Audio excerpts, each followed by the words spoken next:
come in and give me access.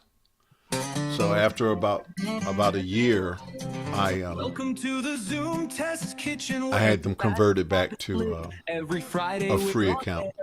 Testing tech to thrive. From screen share to breakout rooms, we push Zoom to its max. So sit back, relax, and let's see what's in our tech hacks. Zooming in, we're testing it all. Live on YouTube each week. From audio to video, no feature we won't tweak. We're the Zoom Test Kitchen crew, here to innovate. Join the fun, learn the tech, don't be late. We'll dive into the settings, explore every single tab. Make sure your mic is clear, your camera not a drab. We'll show you how to host like a pro, manage like a king. With Zoom Test Kitchen, you'll be zooming with a zing. Zooming in, we're testing it all. Live on YouTube each week.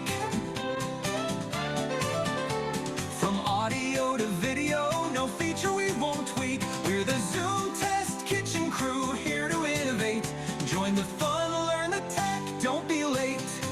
Whether you're new to Zoom or an expert in disguise, we've got tips and tricks. We'll open up your eyes. From polls to quizzes, we test functionalities. Join us live, see what Zoom does with ease.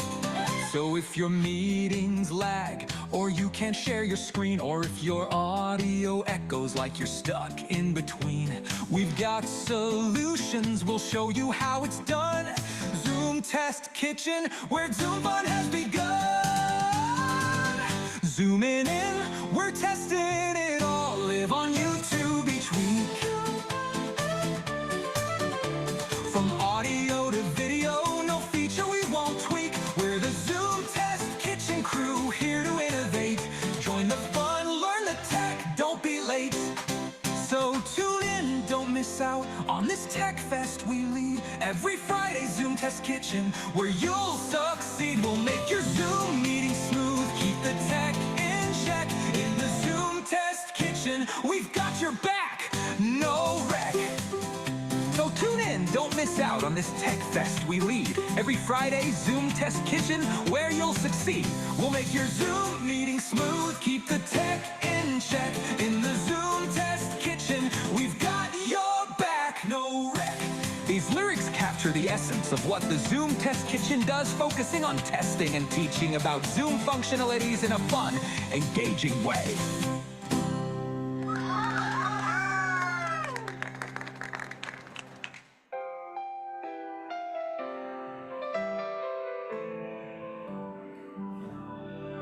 Zooming in, we're testing it all. Live on YouTube each week.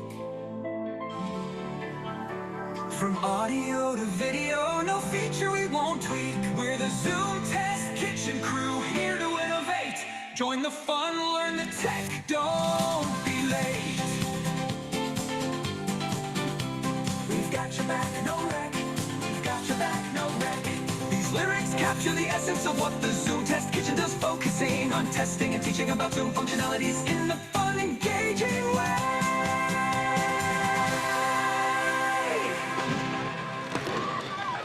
Well, welcome to the Zoom Test Kitchen.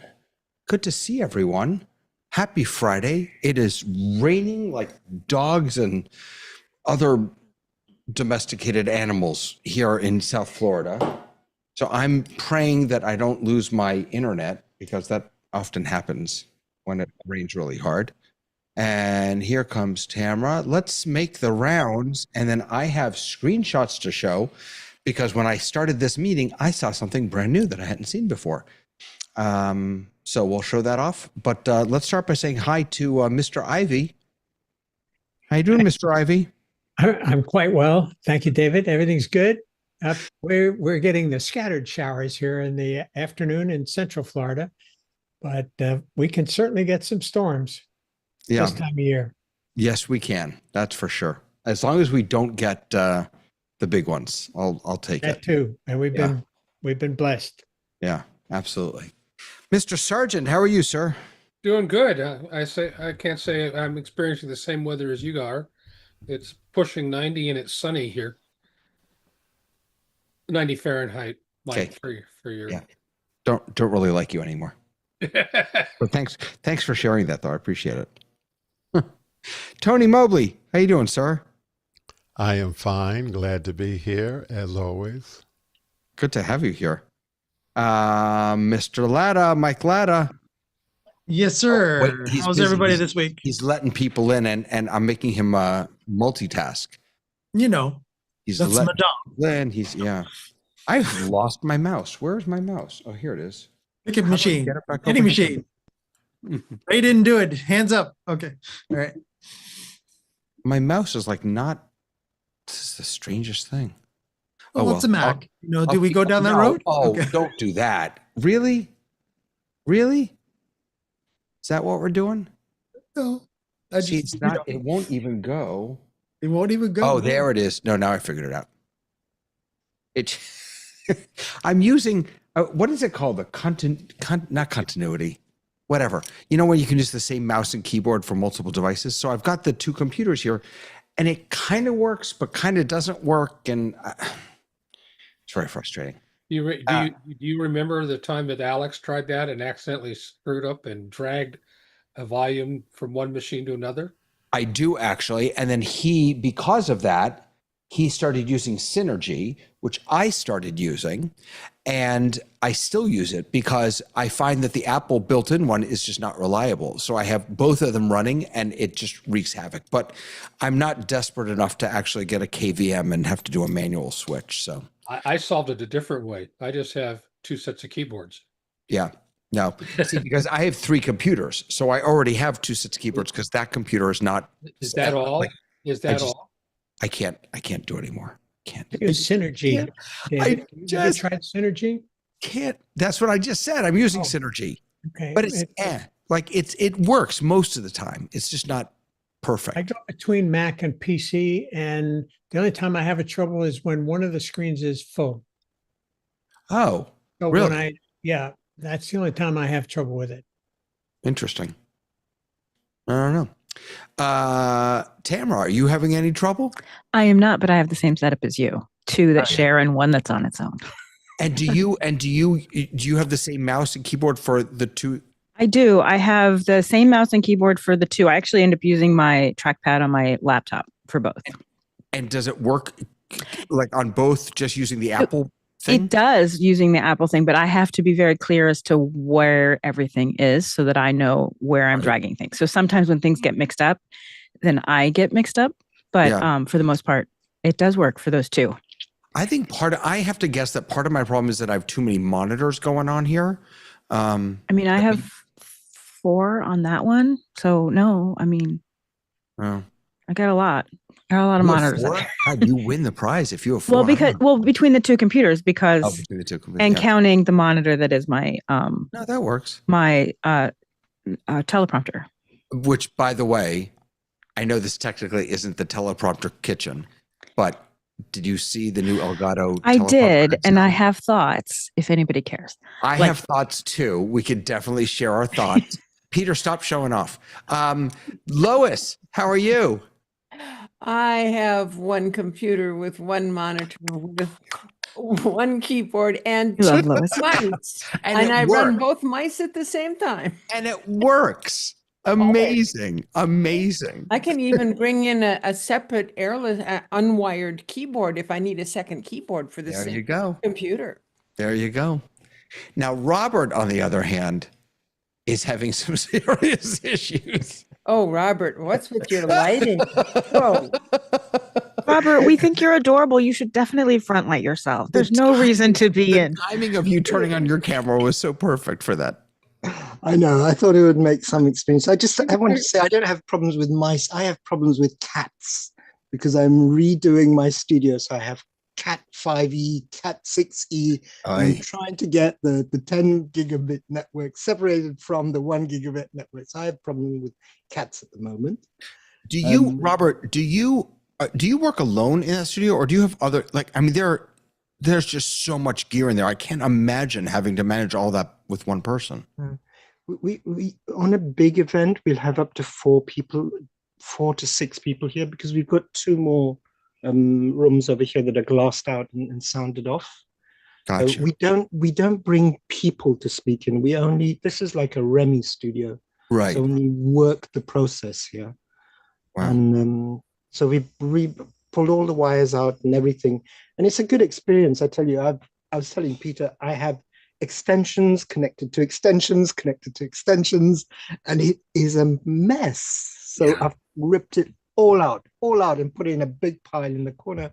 And I'm just starting to put back things one by one. As you can see, there are no lights yet. I've just got the main PC and the things are stacking up things like this. Whoa. Look at all those back minis. You know, Robert, for, I love for that a so much. light, all you need to do is take your monitor and increase the brightness and make it bright. You just muted yourself. Lois, you muted yourself. Sorry. And then it will brighten up your face. Yeah, just That put a is- blank white page in front of you. You'll be great. That is very true. But I'm doing all sorts of other things at the Like same that. time. So Yeah. I've got Do to. you, And if you want a Robert, softer color, you could put a peach in front of you and it will make a beautiful, lovely lighting. Robert, do you do everything in dark mode? Do you keep everything in Yeah. dark mode? Everything's in Yeah. dark mode. Just Yeah. switch to bright mode instead, and there you'll be lit. I mean, I could do this with the ivy and all sorts of things just to look better, but I don't think it's of any use at the moment. Yeah. So Muddy is here. Oh no, he's not. Rat Muddy's not here yet. I think he is. I don't think he is. I'm pretty sure I see him there. Muddy, are you here? I could be wrong. Will the real Muddy please stand up? How are you, sir? I'm good. I'm good. I'm here. I'm here until I get kicked out again. Good. Okay, I just want everyone to know that I reached out to Muddy and apologized. I felt terrible. I was trying to make a stupid joke and I felt terrible and I apologized profusely. It was right before the Jewish New Year. It didn't do me any good. I was really stressed out about it. It was all good. Who else is here? Hasmik is here. I think that's everyone. Tony's here. Oh, did I? No, I did Tony. Did I do you, Tony? Yeah, I did you. I did my Tony. It's my Tony. All right, so take a look at this. This is what I saw when I logged into this meeting. Gosh, I hope my Oh, that's interesting. yeah. So when I logged into the meeting, I got this assign. I don't know if I can zoom this out or not. I can't. Sorry. Read it. Assign co-owners to manage your meeting assets. You can grant co-owners permissions to host. I'm sorry. You can grant hold on. Let me turn cursor. There we go. What is going on here? What? There we go. You can grant co-owner permissions to co-hosts, alternative hosts, and people who become hosts during meeting to manage meeting assets. So then I clicked got it and I started the meeting. Then when I made my first person co-host, this came up. Make TTG Productions a co-host. Grant co-owner permissions to manage this meeting assets after the meeting. You can update this setting anytime in web settings, and then it's in meeting summary and meeting cloud recording. Now, interestingly, when I then subsequently made Mike and Ray co-hosts, I didn't get this message anymore. So apparently it's one, like the first, it's not per co-host apparently. Did you accept it? Oh, I clicked confirm. Yeah. Well, then why would it ask you again if you've already given it all of the power that it needs? No, because what I was wondering is this per co-host? So make TTG Productions is one of my devices. So make this, when I make this person a co-host, I want them to have access to this. But it's possible that I wouldn't want a different co-host to have access to this. But this is apparently, this isn't talking about the person you made a co-host. This is talking about this thing. Do you make this thing a co-host? no. So I made, imagine this is a person. Forget the name. I made someone a co-host. When I made them a co-host, I got this prompt and I was invited to share with them the meeting summary and meeting cloud recording. The next two people that I made co-host, I did not get this pop up. I could not say for those individuals, either, yes, I do want to share or I don't want to share. It's a global setting for all co-hosts. I'm not convinced it's about the first person. Do you want to check your panelists, your participants' view and see if that device is a co-host? It It is. is. It is. I can So see. once it's been made a co-host, it doesn't have to be made a co-host again. No, I think you're missing the subtlety, but I think there's a different flavor here. David, is TTG Productions and whatever system you're on right now, ID you're on right now, part of the same organization? Yes, that makes sense. So TTG Productions is part of my Zoom org.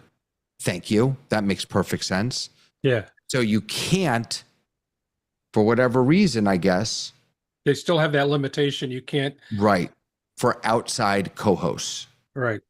Right. That's what it is. Yeah, that's exactly what it is. Thank you. Yeah, Robert, go ahead. What is a co-owner? Yeah. Grant According to co-owners Zoom's manage your definition. meeting assets. Well, that's back to the organization. So you may be part of the organization. I do this with my local Scout Council. They have like 19 licenses. Not everyone can manage all even though they're part of the organization, one big business account, all can't manage The assets from particular meetings. Yeah, yeah.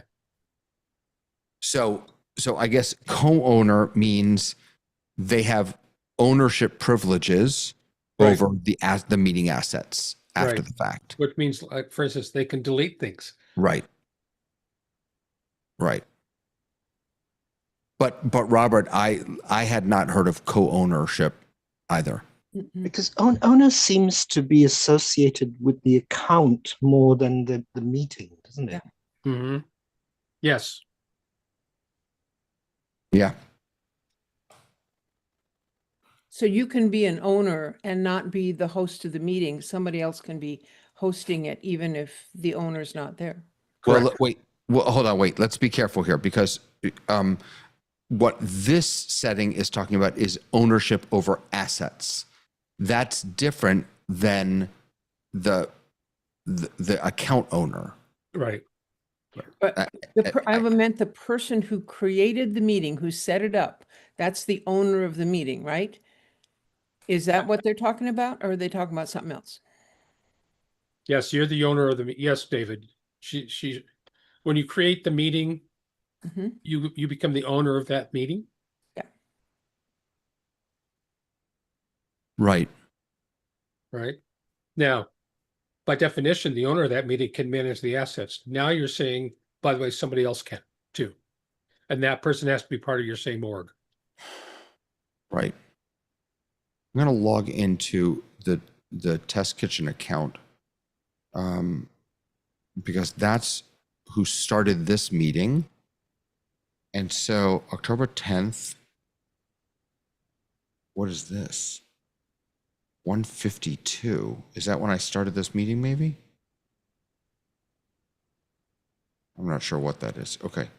256.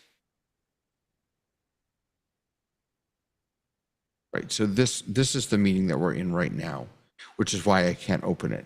So it won't even let me show like who has access to what because we're still in process. Right. Right. And actually, I didn't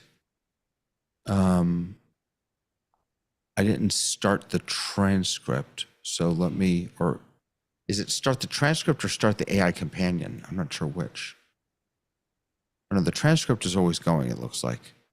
Nope, now it started. Yeah. And let me open AI companion. Okay. Yeah, so in any case, that was new. I hadn't seen that before. So I thought that was interesting. David, there's a question in chat from YouTube. Go for it.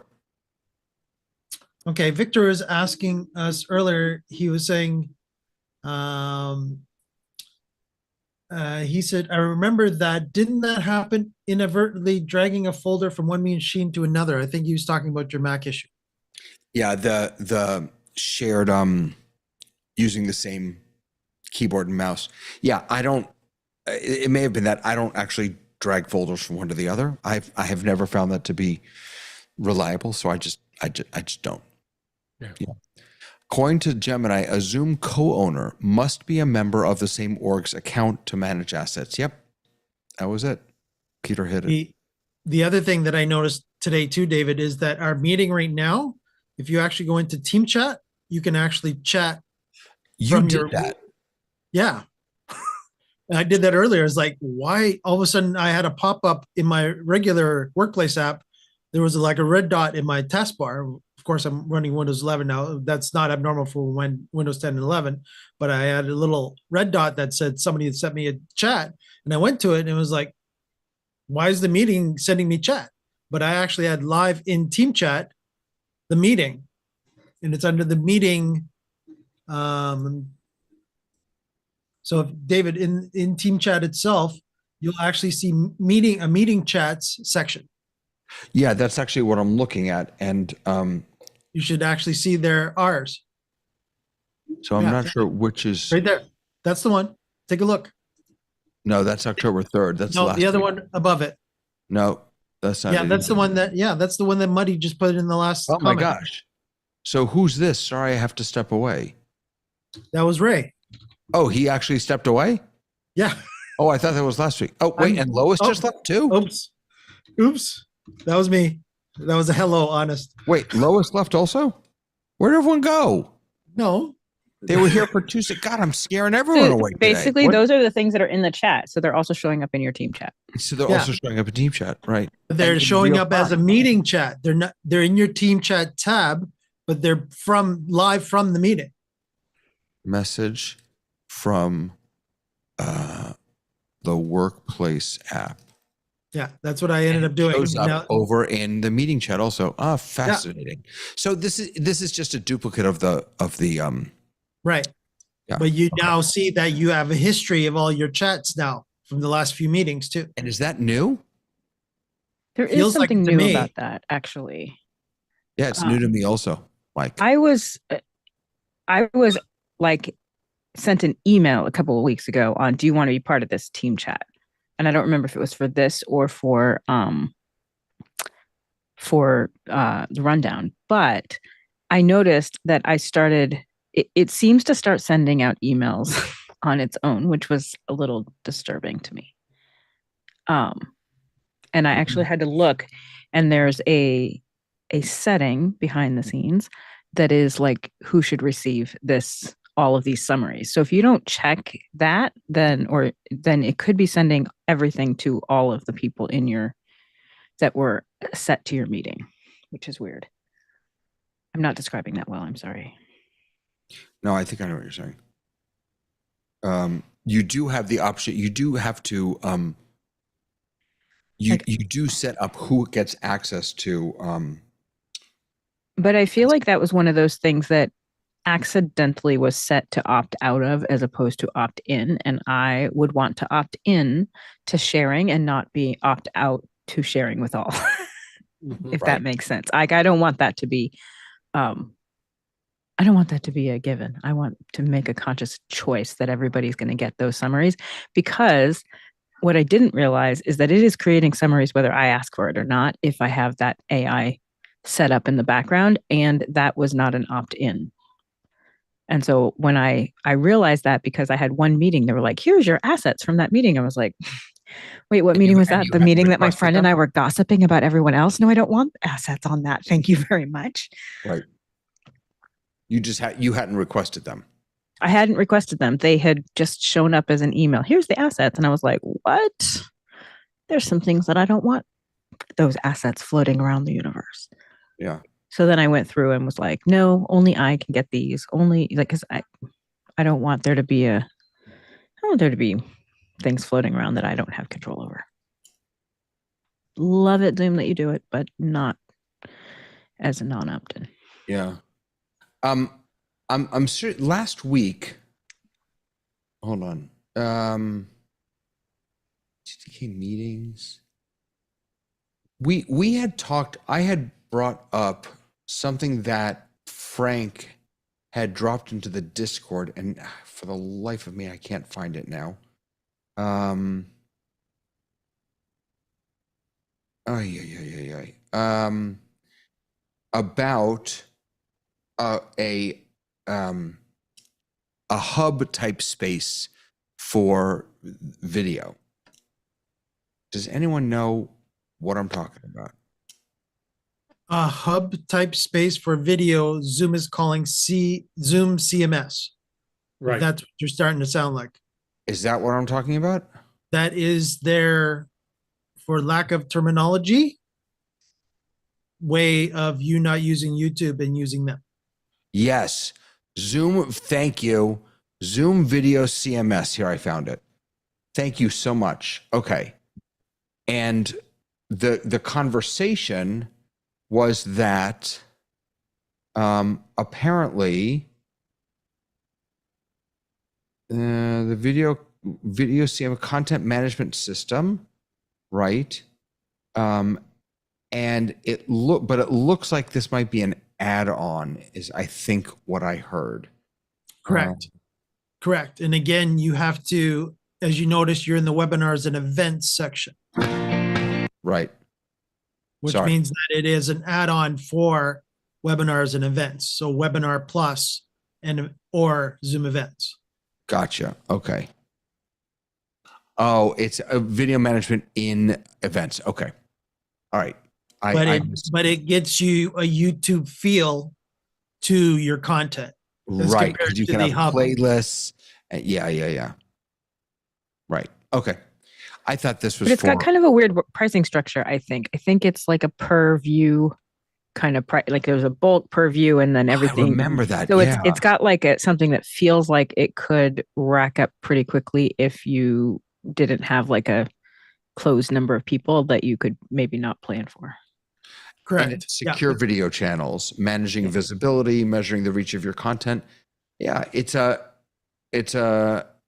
limited and expensive alternative to YouTube or Vimeo. Yes. So- and as far as I know right now, too, from what I'm hearing, and Robert might be able to help me on this too. I don't remember from Josh, but I believe that right now there hasn't been any pricing for the space, like for the actual storage as of yet.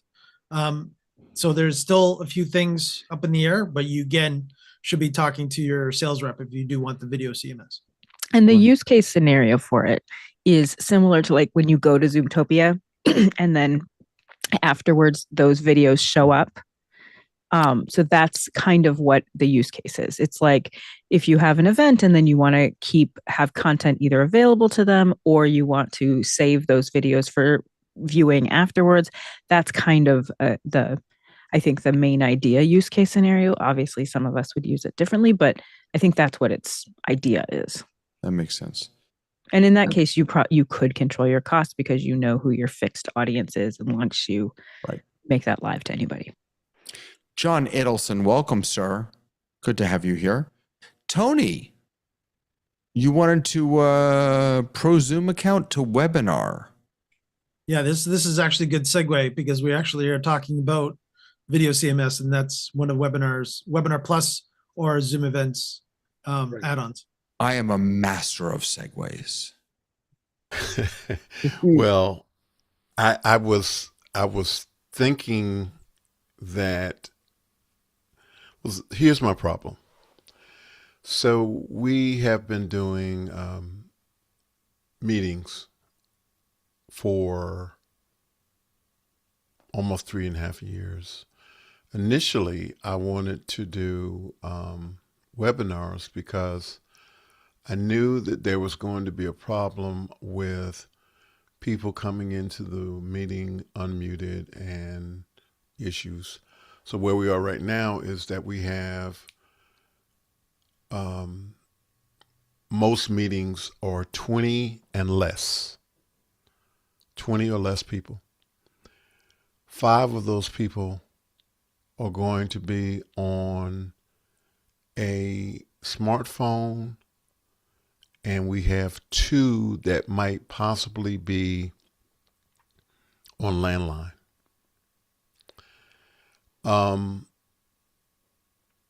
It has become very disruptive in terms of not so much on Sunday, but Thursday night Bible study. It is extremely problematic. So the reason why I wanted to ask the question about a webinar, moving from pro account to webinar, was because this was my logic. That on Thursday nights, when we were having Bible study, that if it was a webinar, we'd bring everybody in. And then if someone was unmuted, because what we have done is that someone comes in with a lot of noise, a lot of background noise, and we'll mute them. And then they unmute and continue to have background noise and stuff going on. So I was thinking that what we would do is, if it was a webinar, we'd bring everybody in, and then if someone was continuing to make a lot of noise, then we'd push them back down to the standby mode of webinar. But why don't you just turn off the ability to unmute? Yeah, that's what I do. Yeah. And then when people raise their hands, then you physically invite them to unmute. The other thing you might do is put your meeting inside. I don't know if you're already doing this. Put your meeting inside a breakout room. And so then you have someone moving people into the meeting in the lobby. But then you can, then there isn't anybody who's like coming in loud, because they're not coming directly into your breakout room. You're letting them in. Yeah. Because keep in mind, Tony, to get a webinar, webinar is an add-on to a pro license. It's not a standalone. You can't buy a standalone webinar. Yeah, I realized that after I asked the question. I realized that. But I think the bigger issue is that the webinar doesn't solve your problem. No, it And really it's an doesn't. expensive solve to your problem. It's an expensive. What I do is exactly what, and she just went away. She was talking and she just went away. I'm here. I'm sorry. Yeah, it was, what you just, I have done both what you described, which is create a lobby as the main meeting, and actually send my meeting off to a giant breakout room, essentially. But I also found, going back to your point, David, about not letting people unmute themselves. Now, this is where I know I remember Robert having this discussion a while back. We need something in between simply attendee and co-host. But if I just make the primary speakers co-hosts, right, after I've checked out their audio and their video, they can unmute and mute themselves all day long. Right? The membership, the rest of the attendees can't. Right? And as a matter of fact, I have a button on my Zoom ISO panel. There's a Zoom ISO command to say mute everybody who's an attendee, and it mutes everybody except co-hosts. So that's kind of what I wanted to get at. So and just tell me if I got this wrong, Peter. You can make those worship leaders co-hosts. Mm-hmm. Everyone else, you can disable their ability to unmute. As soon as you make them a co-host, you start off by saying everybody who joins has their audio muted. You start off that way. Then as you make them co-hosts, they gain the ability to mute themselves and unmute themselves. And there's a box, Tony, in the host tools that is like, can unmute themselves, and you just uncheck that. So people will not be able to unmute themselves unless they're co-hosts. Right. Co-hosts can mute and unmute. So let's put this in practice. So I just opened another meeting on a different machine, and I can now go into host tools, and I can, Right there. You just passed it. It's the fourth one from the top of allow participants unmute right. themselves. So allow participants to unmute themselves. So if I turn that off, now participants will not be able to unmute themselves, but hosts and co-hosts still can. Right. Correct. Hosts and co-hosts are not considered participants, as it were. Right. So that's and what the other thing that Peter was talking about is that over here in using Zoom OSC or Zoom ISO, either way, you can bump it up. Where is it? Video audio actions. So you can mute all except the host, mute all except all hosts, mute all except spotlight, or mute all except selected. So depending on your workflow, and when it says except all hosts, it means co-host. That's sort of a poor naming choice there. But if you don't want to make them all co-hosts, you could also, I mean, I don't think you would even need to do this. As long as you have it set to don't allow people to unmute, you shouldn't have this problem. But you can have buttons on a Stream Deck and like in a heartbeat, just mute everyone or mute everyone except hosts. Really super convenient. Robert, did you want to jump in? The only thing with that, I'm sorry. The only thing with that, David, is I'm the only one that's a part of the worship service that has a Stream Deck. So then you're pressing buttons. Yeah. Okay. Yeah. I'm sorry, Robert. No, that's okay. I just wanted to say that there is a downside to that solution, and that you end up with a lot of co-hosts. I don't like that, to be very honest with you, unless you can trust the people who are co-hosts, because a co-host can do all sorts of messy things. Yeah? So I prefer, I group the speakers. In OSC, you have that option to group the speakers when they come in. And then I have a button that asks speakers to unmute. And then you just press that. And once that comes on the screen and the speaker wants to speak, he just clicks on that unmute button. One other thing that you just made me think of, Robert, because you're absolutely right. What you just described is that, and this goes back to Jeff and what one of the things that he taught me, and that is to create a trigger. So if you're using Zoom OSC to manage your meeting, Tony, I built a trigger that I don't even have to put people in a group. So when someone raises their hand, I don't have it turned on right now, but if someone raises their hand, a whole bunch of things automatically happen. I see their hand raised, they're in position 1, and then it waits 200 milliseconds, and then it says, you're up next, be ready to unmute your microphone. And then I built a button in here, or even here. Let me get to the button, sorry. I reference it from another page, so I have to get over here. Here we go.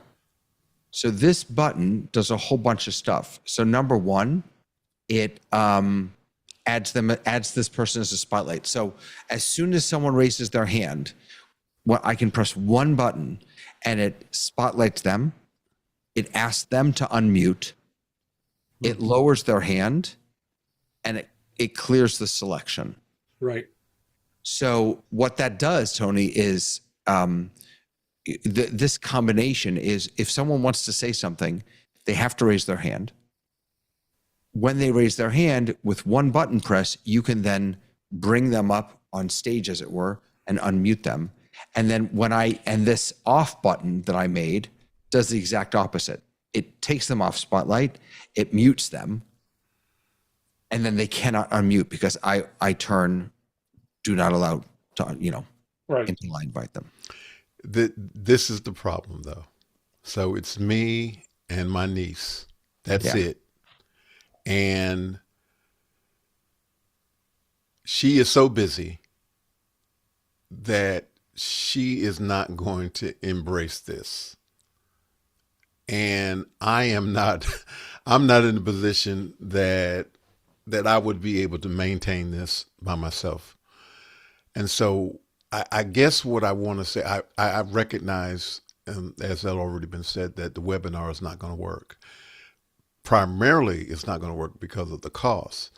But the other thing that I no, have to be Tony, I don't think it's not going to work because in a way, if you're having to demote and promote people in a webinar, that's the same thing as what I'm doing here with muting and unmuting. It's you're still going to be pressing buttons. It's just a question of how much you want to pay to press the buttons. Well, I'm what I'm saying is the webinar is out of the even out of the conversation altogether.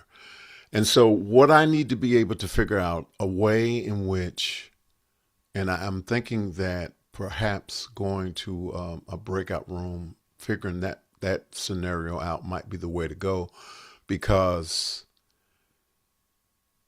right now we're trying to get volunteers. We're trying to get some young people to volunteer to participate and try to learn about Zoom and YouTube but right now we can't get a consistent group of young people to want to participate, and so it's kind of left up to me and my niece.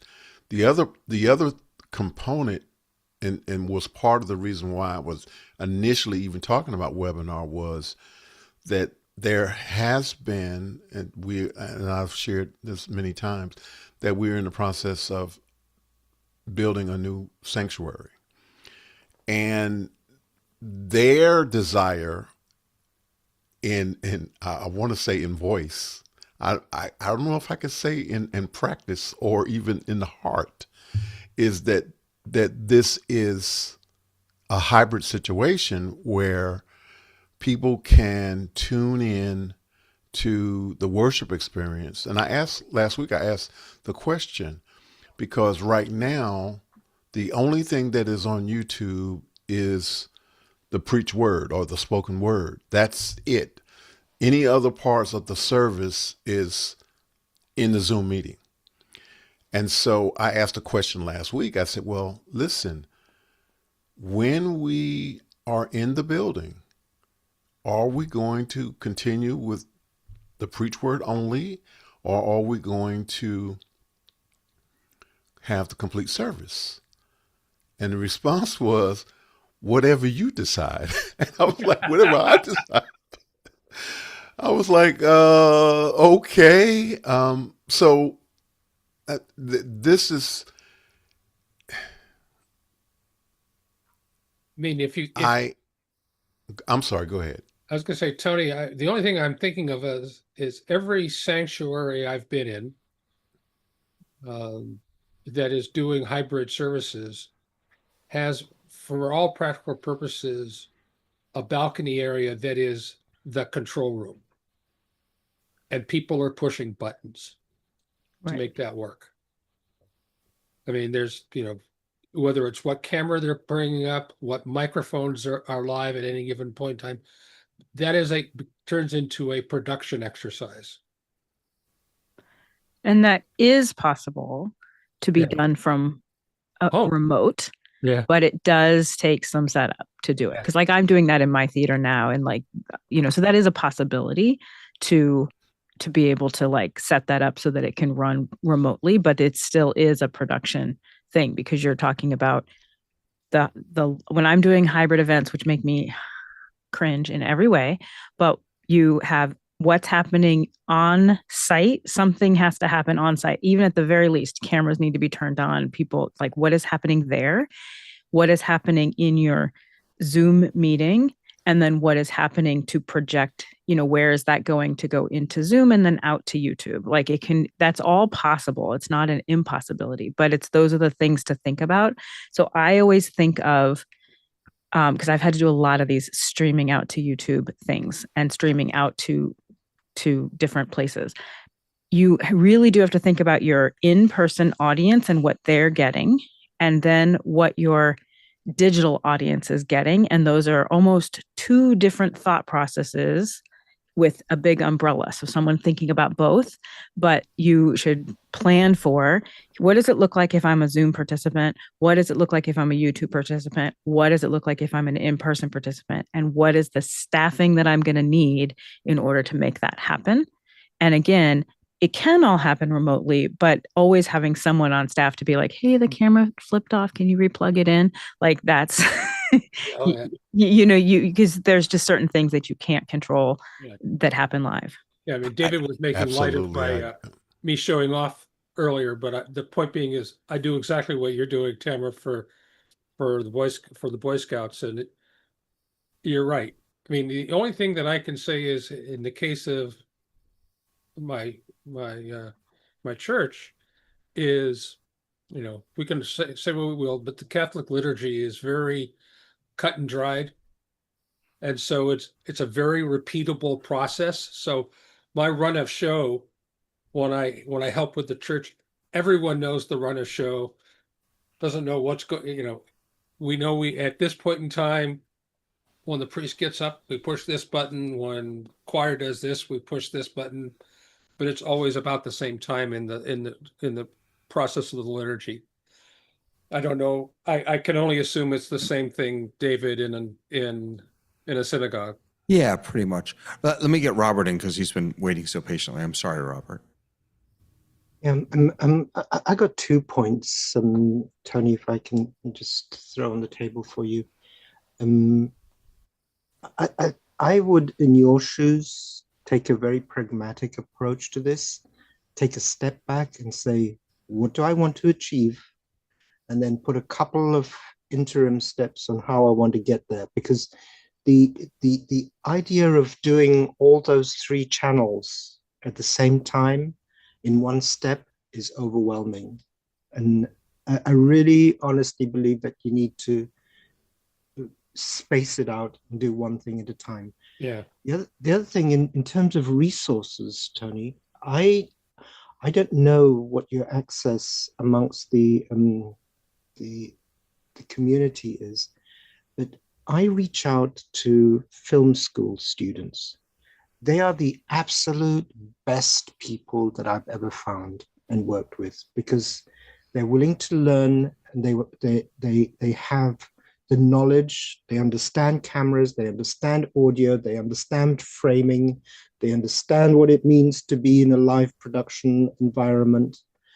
And what they really appreciate from working with us is getting their hands-on experience. So there's also a motivation for them to come and do a job like this. And if it's from your church community, all the better.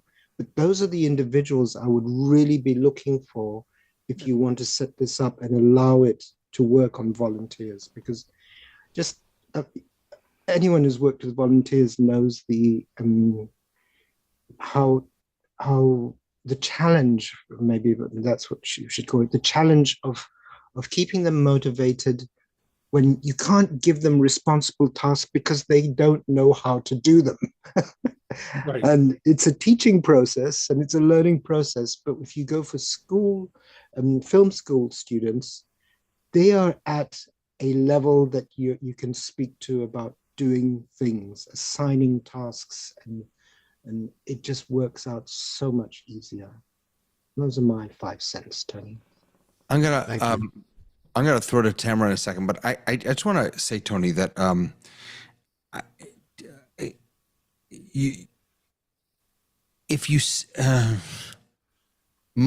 can only speak from my own experience. My experience is that if you spend a little bit of time setting things up, that you could absolutely manage this yourself. It's absolutely doable. I have. It's Zoom OSC, it's one Stream Deck, and it's a button. I'm not trying to minimize how much work it is because it is a lot. It takes a lot of mental work, but if you put the time in, you have the right tools, and you don't need to spend, you have everything you need, the right tools, and you take it and you set it up and you use it every day for a week so that your fingers have that muscle memory. You could totally pull it off with what you have. But that's just my experience. Tamara, go ahead.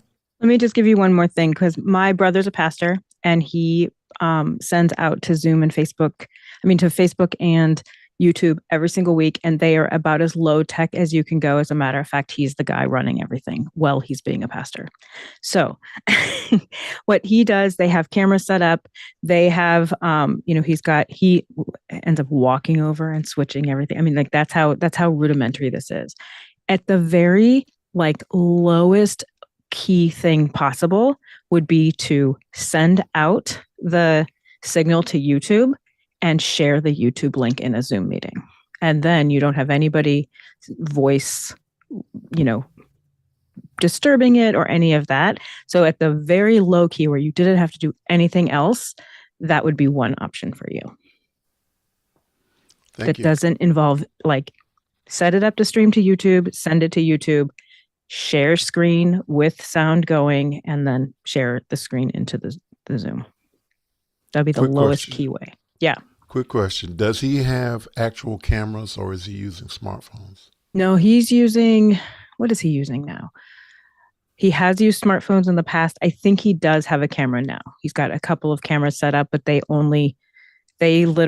walks over to his sound deck and switches the camera so that it's one camera when he's preaching, and then when the liturgy is going, he physically switches it. The other thing that they have is they have slides. So they're set up now, and they just redid it. They have camera, projector. So they've got two computers, one with the camera, one with the projector, and then they have a soundboard, and they have it going into an ATEM. And then everything else, the ATEM, you can't even touch. I don't even know. He switches it literally based on which computer is up. So that what he is able to do on the YouTube is when they are singing a song or they're reading the liturgy or whatever it is on the slide, he can make that the screen. So, but he's literally doing that in a perfect world, he would have somebody switching that where he'd be like, here's, camera one is the projector camera, or camera one is the pastor, camera two is the projector, and pressing ATEM 1, ATEM 2. That would be the easiest. And again, it's still a pretty low key because he does not have an ATEM Extreme. He's got just an ATEM Mini Pro, which is $295 now, right? So that's a doable wish list item to kind of put on the growth list of things to buy. So depending on what your what is happening in that service, is it just someone speaking? Are they speaking from a pulpit and a lectern? Then that just divides what your cameras are. Now you could get away with using a little Link 360 into a computer and moving that camera back and forth. I literally do that for things in my theater, and I do it for auditions, and it's not a bad camera for that. And it's 100, and you can get them for 129, somewhere around there. So reach out if you want to talk a little more about what your specific situation is. But that's what he does in his. It could not be more low tech. I keep going, well, you could just do this. And Stream Deck is now, you can buy an adapter and you can keep it next to you at the pulpit. He's like, no, absolutely not. He's still walking around with his little clicker to click the things. He's as low tech as you can go. And that's it's a poor man's system. I can send you the link to their YouTube. You can kind of see what they do. Yeah. Thank you. The other comment I would make is I would agree with Robert, Tony. This is a matter of stepwise refinement. I didn't start off with this room full of gear in my house from day one, right? I started doing stuff during COVID for my local Scout Council. I found ways to do it better. Also, to David's point, automate things through either Zoom ISO or Zoom OSC to make things. But you learn over time what works for you. As far as the building design go, because I know that's the other thing you're worried about is the building design to do your thing. Just make sure you got plenty of well-placed cable chases so that you can run lighting cables, SDI cables in the future-proof the building as much as possible. Sound familiar, Tony? Yeah. Oh, yes. Thank you all. Mhm. That was way too many answers for that question, but hopefully there was some good stuff in there. Yeah, and the reason I made my comment too is that as soon as Pete said what he said, this is what Tony and I have had actually on your show, Tony, and as well as in other conversations as well. But it is. But Mike, you also just found. I mean, now it's 15 minutes ago, but that you don't need Zoom OSC. This mute all except host. There's a hotkey for that. Is Yeah, isn't there it? is. Yeah, command. What is it? Is it Command M? Sorry, that was me from Windows. So take that with a Oh, grain of that's salt. on Windows. I wonder if That- that's but Alt there, M. there is, yeah, it's probably equivalent. Yeah. Yeah, so it's for us. It's probably option. Actually, let me press it. Hold on, let's see what happens. I'm gonna press buttons. Let's see what happens. I hope I don't quit the. All right, that did nothing. No, I'm afraid. I know it's not Command M. Could it be Control Shift Option M? Well, if you go into the I know, but this is the test kitchen, so I was just gonna press a bunch of buttons and see what happened. I thought that I would used be to more work in a fun. job that if I did that, bad things could happen. I thought that would be so much more fun. All right, let's see here. So I'm going into our settings for the meeting. Here we go. And keyboard shortcuts. So this is I should show people so you know how to find this. Up in your meeting, click on the green shield icon. And then once you click on that, you'll see a little pop-up, and in the top right corner is a gear. Click on that, and that will open there are other ways to get to this, but that's the way that I get to it usually. So keyboard shortcuts, let's see, mute audio for everyone except host. So for me, it's, what was that? Control Command M. Yep. Let's try it. David, make sure to enable the global shortcut. Yeah, so I actually didn't even need to. I clicked it and I got this pop up, mute all current and new participants. And then the option, allow participants to unmute themselves. So this is actually really good to know, Tony, that you can at any moment mute the entire meeting and not let them unmute.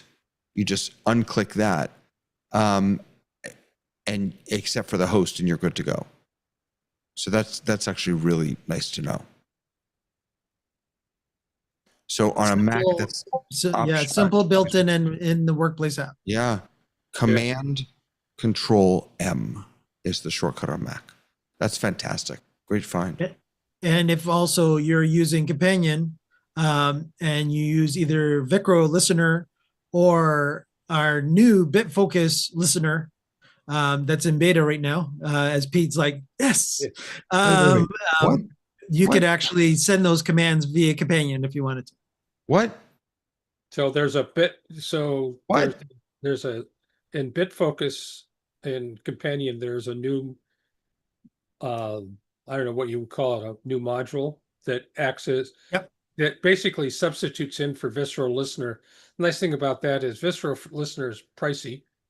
If you're paying out of pocket, and this is not. The other one I like, Mike, is I discovered the other day the timer. The timer. There's a built-in timer in that comes out as a web display in in the latest version of Companion. I'll be looking. So what is a Companion listen or BitFocus Listener do? Same thing as Visceral Listener, essentially.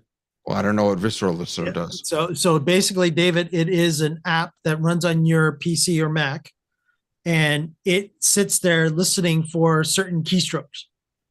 So if you do those certain keystrokes, so it's equivalent to Zoom's global shortcut, but it listens to it. It's listening to Companion. Right, that's the key. And then Vicro Listener or BitFocus Listener will send that command into the PC or Mac, and then if there's any software listening for that, it'll automatically do what it simulates keystroke. It simulates keystrokes is the summary. Yeah. There's a Mac app that does that actually. I'm trying to remember the name. Well, there's a bunch of them that do it, but none of them talk to Companion is the problem. Right. Because again, it has to sit, the actual bit focus listener has to sit there like Companion sits there on your PC waiting for commands to come from the Stream Deck. The bit focus listener also sits there waiting for Companion to send those keystrokes to it, and then it sends it out. Or to, yeah. So something close to that. Okay. I Timer. believe. But yeah, that's what. So what I've done now is I had never run Zoom OSC. As soon as I'm on my unmute, cam on, cam off. So all the global shortcuts in the Workplace app, I've enabled all the global shortcuts, and through Vicro or Micro or however you call it, listener, or the BitFocus listener, I'm moving to BitFocus listener more and more because I don't, as Pete mentioned, I don't want to pay for the extra capability of doing 3 keys at the same time. Because as soon as you do 3 keys at the same time, then you have to pay. If you do just like Alt something, you're fine. But as soon as you do Control Alt something, they want money. So BitFocus Companion obviously got upset with that, and there was enough people that wanted it. And FYI, Justin's also involved with this module as well. So Is this a connection or a module? It's a connection that connects to a module. Yeah, it's both. It's an extra module that you have to tell Companion, and then it's an actual app that sits on your PC or Mac that's now listening on that port. Huh. Okay. Cool. Very nice. Let's Muddy, who had to leave, really wanted us to talk about the new prompter. Wait, where'd Tamara go? Oh, she's there. So for those of you who don't know, and this is, I feel a little silly doing this, but I mean, a lot of us rely on Elgato devices for our work in Zoom. So this was Elgato week, and every day they had a different announcement. So on Monday, they had the Wave Mic Arm MK2, which is the one thing from this week that I was really itching. I was almost going to buy. It essentially it combines the Wave Mic Arm, the overhead Wave Mic Arm, with the low profile mic arm. It's kind of a 2-in-1. It's got better construction, obviously, all that other stuff. Tuesday was Wavecast and Wavelink, which is software to allow 2 computers to basically mix audio together, so you don't need a Rodecaster Pro anymore, right? You can use software to mix two computers that are on the same network together, the audio. The Marketplace Connect update, this was something specific for OBS, I believe, on Wednesday. Yesterday, they announced the Prompter XL, which we'll talk about, and today they announced a chair. There's an Elgato chair called Embrace. Yeah. So in any case, this is Prompter XL. So I'm using a prompter right now. So this is, no, that's not it. There it is. So this is prompter, little prompter, Elgato prompter. And really the magic of prompter is that, number one, it's small and it's got one cable. It's all just built in. You put your camera there and it works. It's fantastic in that way. The downside is it's really small. Like this is just a, what is it, a 9-inch window? Not even. It's a Right. 7-point-something-inch window. And the resolution is what you would expect for that size window. It's not great. And everyone, myself included, said, oh, make a bigger one, make a bigger one, make a bigger one. And so they made a bigger one. And it's called Prompter XL. It's 15-point-something inches wide. It's basically another monitor. It's a 16-inch monitor. 15.6. There are a bunch of other upgrades to it. The display is removable, and it just kind of clicks in magnetically. The construction has a metal inside to give it strength. You no longer can hang this off of the front of your camera. There is a mount on the bottom, and then your camera sits on a mounting bracket that's connected to it because it's bigger and heavier. Yeah. And so, and it's bigger.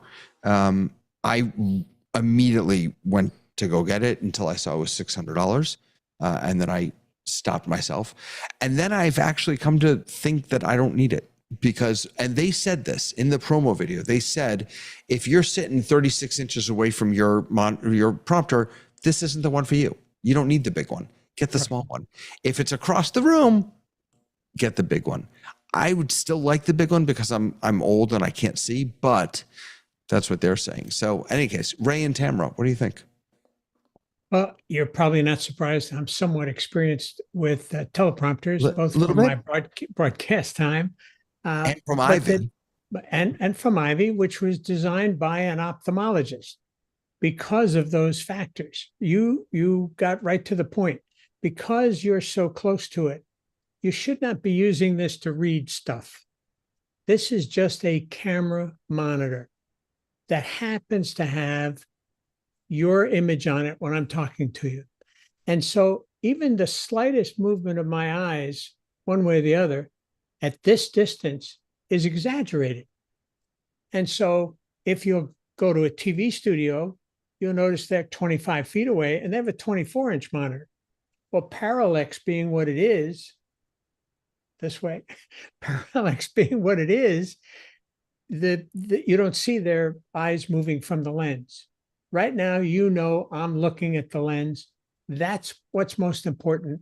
The fact that I have to read something, if I put up a prompter, I'll put the prompter script up, and that will be something that I'll be able to share, but only there in that window. And I think I have it here as an example. This is my prompter, and it's fitting right over the screen, and I can manipulate the prompter, but it's also very narrow.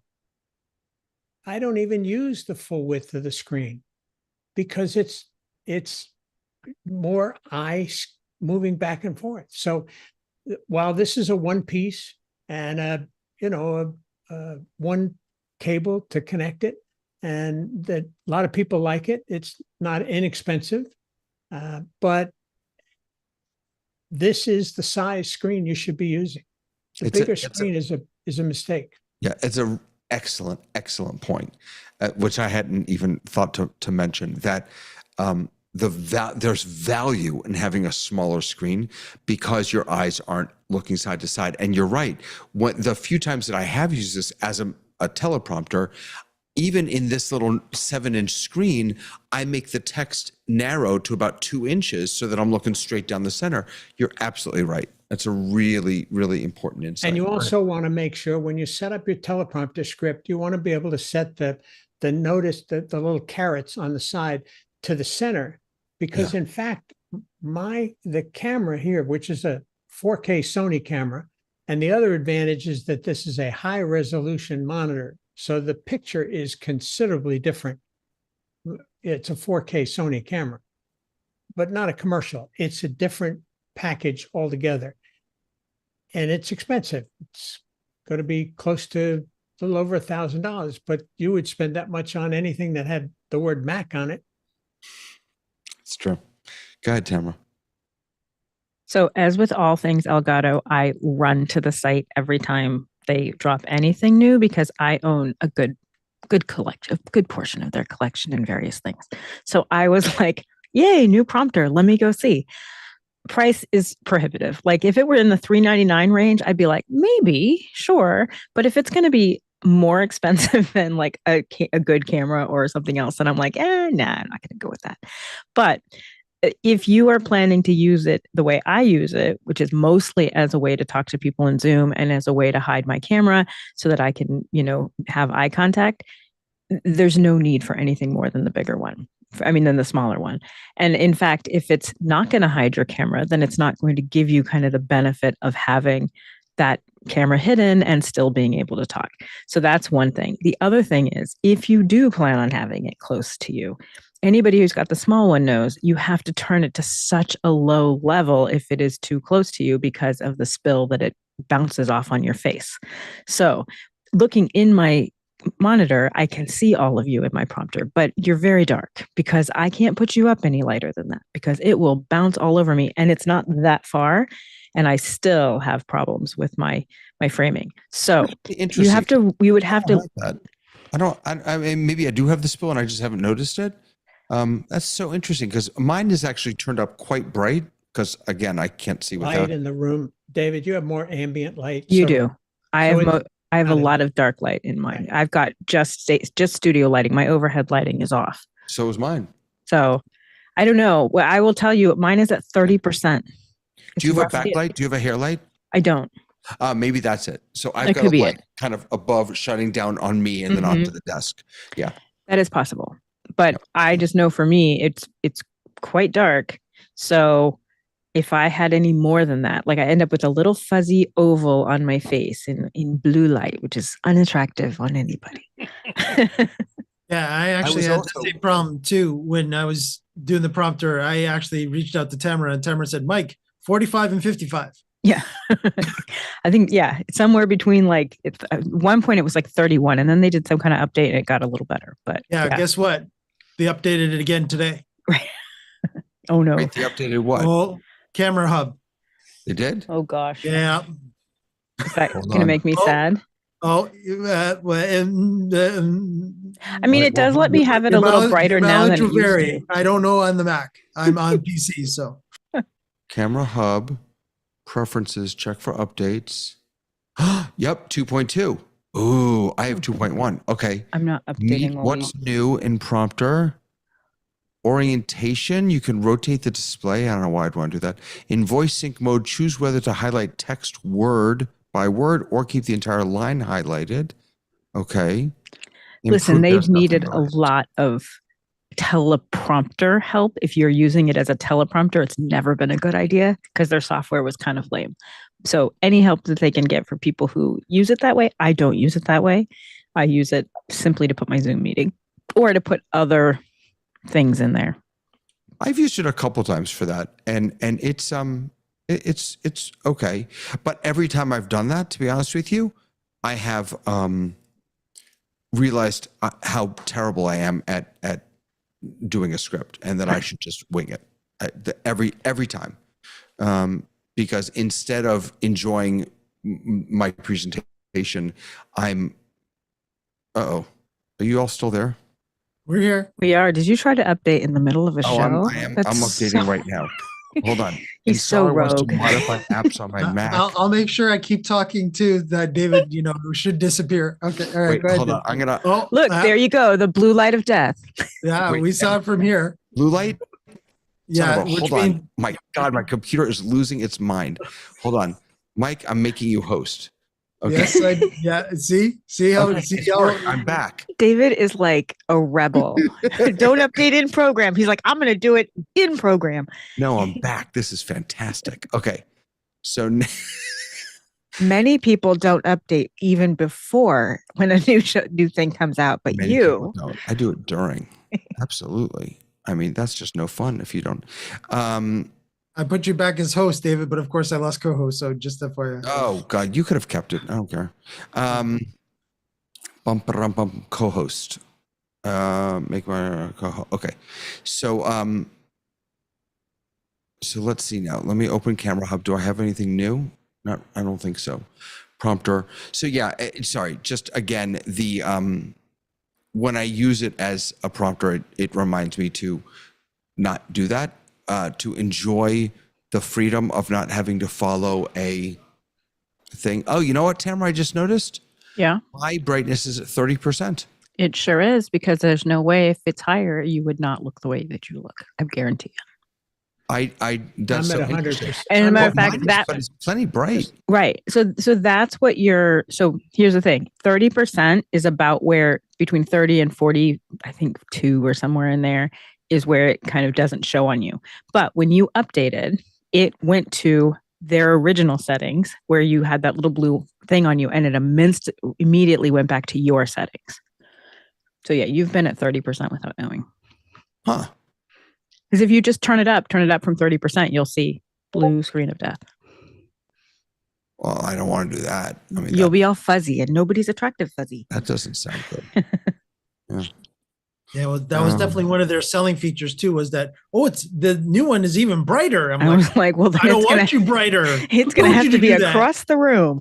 I was actually thinking, I mean, look, if you have a large studio, it's probably fantastic. Right. I was also thinking that if it's that large and the resolution is that much better, that means everything's going to be much smaller. And one of the things I like about this is that because the resolution isn't very high, the text is like, everything is really big for me. So Right. in any case, Robert, go ahead. David, I just wanted to make a comment, if you don't mind. Please don't take away your spontaneous speaking. You are such a good speaker and such a good host. If someone was to draft what you have to say, that would be like the end of this show, this Well, experience. it's not just this show. It's right. If It's all the shows. I write my own stuff, and even when I do that, it's not that, it's that it's even when I would give sermons, like as a rabbi, you know, when I wrote out word for word, I was so worried about losing my place or not saying the right thing because I, you know, had this idea in my mind that I'd crafted this so carefully that I really couldn't enjoy what I was doing. And when you don't enjoy what you're doing, you don't do a good job. So that's for me, it's as simple as that. Right. David, what I would do is that if you do make like some notes, I would actually still put those in the prompter. Like I do, like exactly. your little key little, make sure you talk about this, make sure you talk about that, make sure you talk about that. Right. And what I do actually is I put them over the Zoom window and I just shade, what's that called when you make it transparent a little bit, right? Like 50%. So I can see the people reacting behind and I just have my little notes there if I need. So yeah. So in any case, that is Prompter XL. I feel so much better about not buying one now that I've spoken to you all. We're here Yeah, for and you, again, David. and again, they do say in the video, as you saw, David, that they want you to be 60 inches away would be Yeah. the ideal length, so that for everybody that's 5 feet, or I'm not going to convert it for our Canadian guys because we still go by feet when it comes to that stuff. But yes, You can, by the way, they are giving away a free capture card with it. You can get a free Camlink 4K. It looks I did see that. So that brings Yeah. it down to Like, $500. right under $500, which is It's still too high. I'm with you, Tamara. If it was like in the 300s, I probably would have, even though I shouldn't have, I probably would have purchased it. Yeah, I probably could have And I made a get case why for it's it somewhere 600. in I'm my not studio. complaining about the price. It's probably priced correctly. It's just Right. It's not an impulse buy, like some When other- I can buy a Mac Mini for less, then I'm going to go with a Mac Mini before I'm going to go with another computer Really before I good- get yeah, a a teleprompter. really good point. Yeah. and the important thing that we might not have mentioned yet is that you have to have a USB 3.2 port Oh, that's the other thing, right? because it is powered only by the USB port. Right. See, that's hard. And it's not that it's powered only by, it's that because regular prompter is also, but it Correct. needs more, it needs 15 watts, I think 15 Yes, watts of, correct. I don't understand this. Yep. So yeah, so it needs that. Again, different USB ports too. This is where another thing that it will be an issue too is that certain USB ports that look like a USB 3.2 port are not a USB 3.2 port. Ugh, that's a whole thing. The way USB-C is labeled and What color is that, Mike? That's true. And there is no such thing as color anymore either for the USB-Cs. That's correct. So at least with the current model, the smaller model, as we're calling it, or the OG prompter, that one officially you only need USB 3, which is the blue port for Tamara's sake. Yeah. As compared to the white port. blue, where are the colors? I don't Inside the plug. Oh, Inside really? the plug in the actual USB plug. If you Yeah. ever look Yeah. at a true USB-A, it should have if it's a blue one, that's a 3.0. If it's a white one, that's a 2.0. Okay, wait. There's no such thing really as a 1.0. Literally inside the cable, the plug of the Yeah. cable. Not in the C, Not- in not- the A's. Not in the C's. It's only in the old style A's. Oh, Col- not in the C's. Not Not in in the the C's. C's. Oh, And that's why I'm The saying. C was supposed to be our great, our Savior. wonderful fix, and now you can't tell what any of those C's are. right. Right. So again, too, be careful as well. And this is the problem that I had when I got my prompter, is that the Elgato cable that they sent with it didn't work with my computer. So I'd actually buy another cable because the cable that they sent, not saying that it necessarily didn't work, but it wasn't enough coming out of my USB 3.0 port to the prompter to actually turn it on reliably for long enough. It would only stay on for a minute or two and all of a sudden shut off. So I had to go to a better cable by a better manufacturer. And as long as I've had this, knock on wood. That's no interesting no because issues. they say that you should always use, the cable that comes with. In fact, they made a point of that in their release video for the new one. You use the cable we're sending you because it's 3 point, whatever you said, 2 or. Correct. And But we're again, at- I made sure that I was at the proper specs, looking at the tech specs. And it can get worse if you're not careful, because I have 2 1-foot cables sitting on my desk. I can only use one of them. They're both the catch is one of them has the little Thunderbolt insignia on it, and I have to use the Thunderbolt cable to hook up a particular device. It has to be a Black Magic device, which is going to pull a lot of power and a lot of data through it. But Have any of you played with custom agents in Zoom? no, So I was just bouncing around here. Wait, why did that go over there? That was weird. Hold on a second. My gallery view just like jumped screens. That was really strange. Now, David, this might be a business thing. So Oh, you think is that a business feature first off? But I if don't not, know. continue, of course. Oh. But I don't know if it is. Someone can check for me. It's under AI Studio in my account.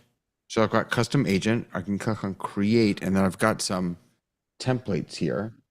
So interview support assistant. Why is this like my cursor thing is not working right? Sorry. Interview support assistant, incident management assistant, marketing campaign assistant, engineer task tracker, and search support ticket. And then you can build one. I don't even know. Let's build a Zoom test kitchen agent. I don't really know what this is going to do. Okay. Create.